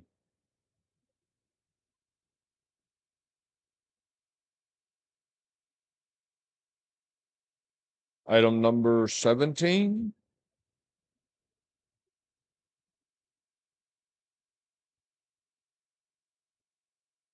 Wait a few minutes on this one. There's a lot of consternation over this last year. Okay, item number 18.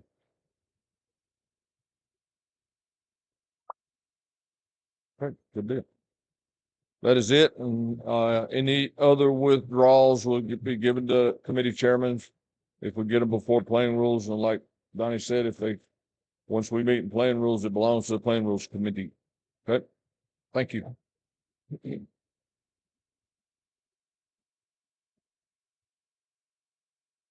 Legislative proposals.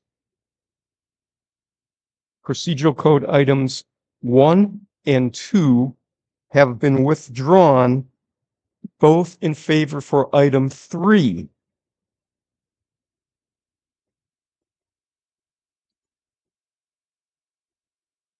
Item 3 has been amended to include Article 306A7, women's. So both men's and women's, there will be a separation, and recreation will be recognized as a classification of play without a national championship.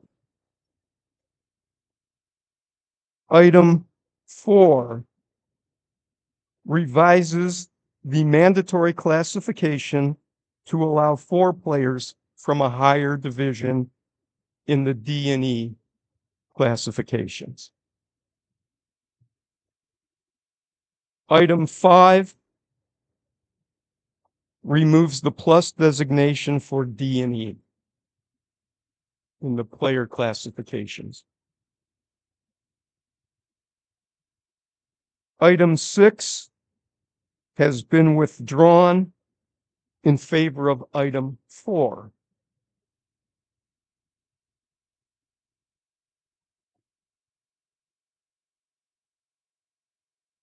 Item 7 has been withdrawn.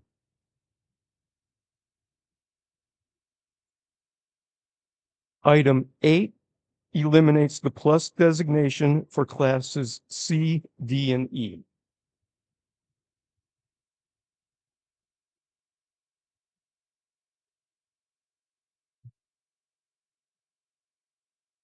Item 9 would change the dates of Junior Olympic dates of championship play.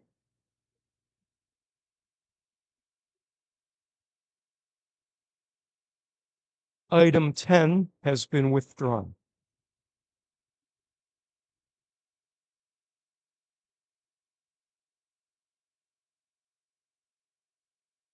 Item 11 increases the options for women's slow pitch national championship finals play.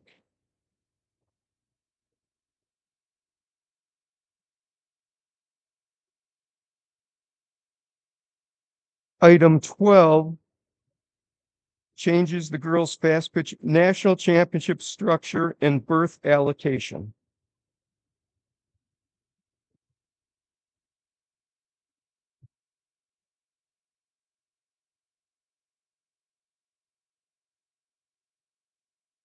Item 13 adds a new girls fast pitch national championship committee or panel, depending on what happens to item 15 with the vote on Tuesday.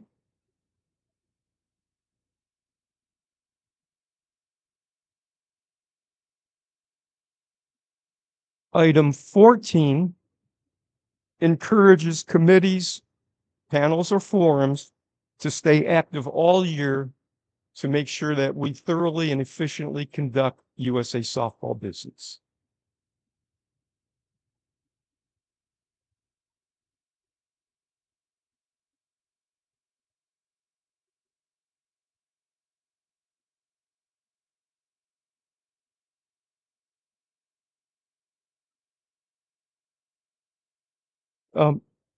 There's the language, Stu. It's that the frequency and mode of these meetings will be determined by the committee chairpersons, USA staff, and USA president.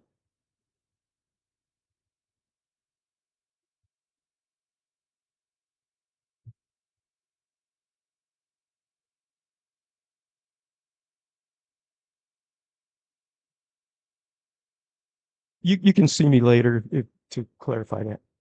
Item 15 would change the names of panels and forums to committees.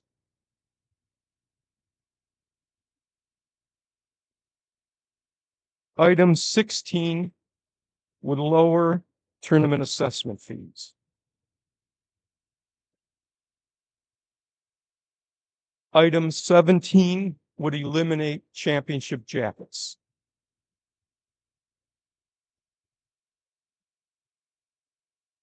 Thank you. And again, if any author has any withdrawals or amendments, please see me by the end of today.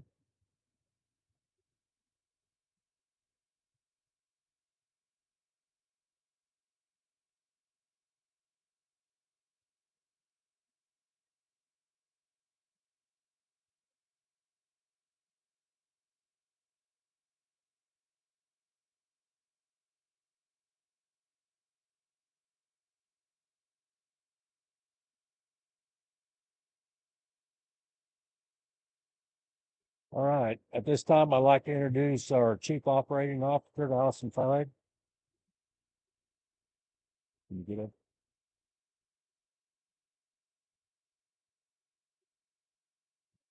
Good morning, everyone. I just have a couple of things just to make sure that you're all aware. You should have gotten a program that has a schedule with room assignments in your bag or when you checked in with Debbie. If you did not receive one, we have a couple in the back, but there is another stack in 105 where the office is. So after this, Dave is going to close us out, but after this, you're free to go get lunch on your own. And then we will see you back in the region meetings at 1 o'clock. Each meeting that you are in throughout the rest of the council meeting will have staff liaisons from our office. So if you have any questions or need anything, that's what we are there to help assist you with. So Dave?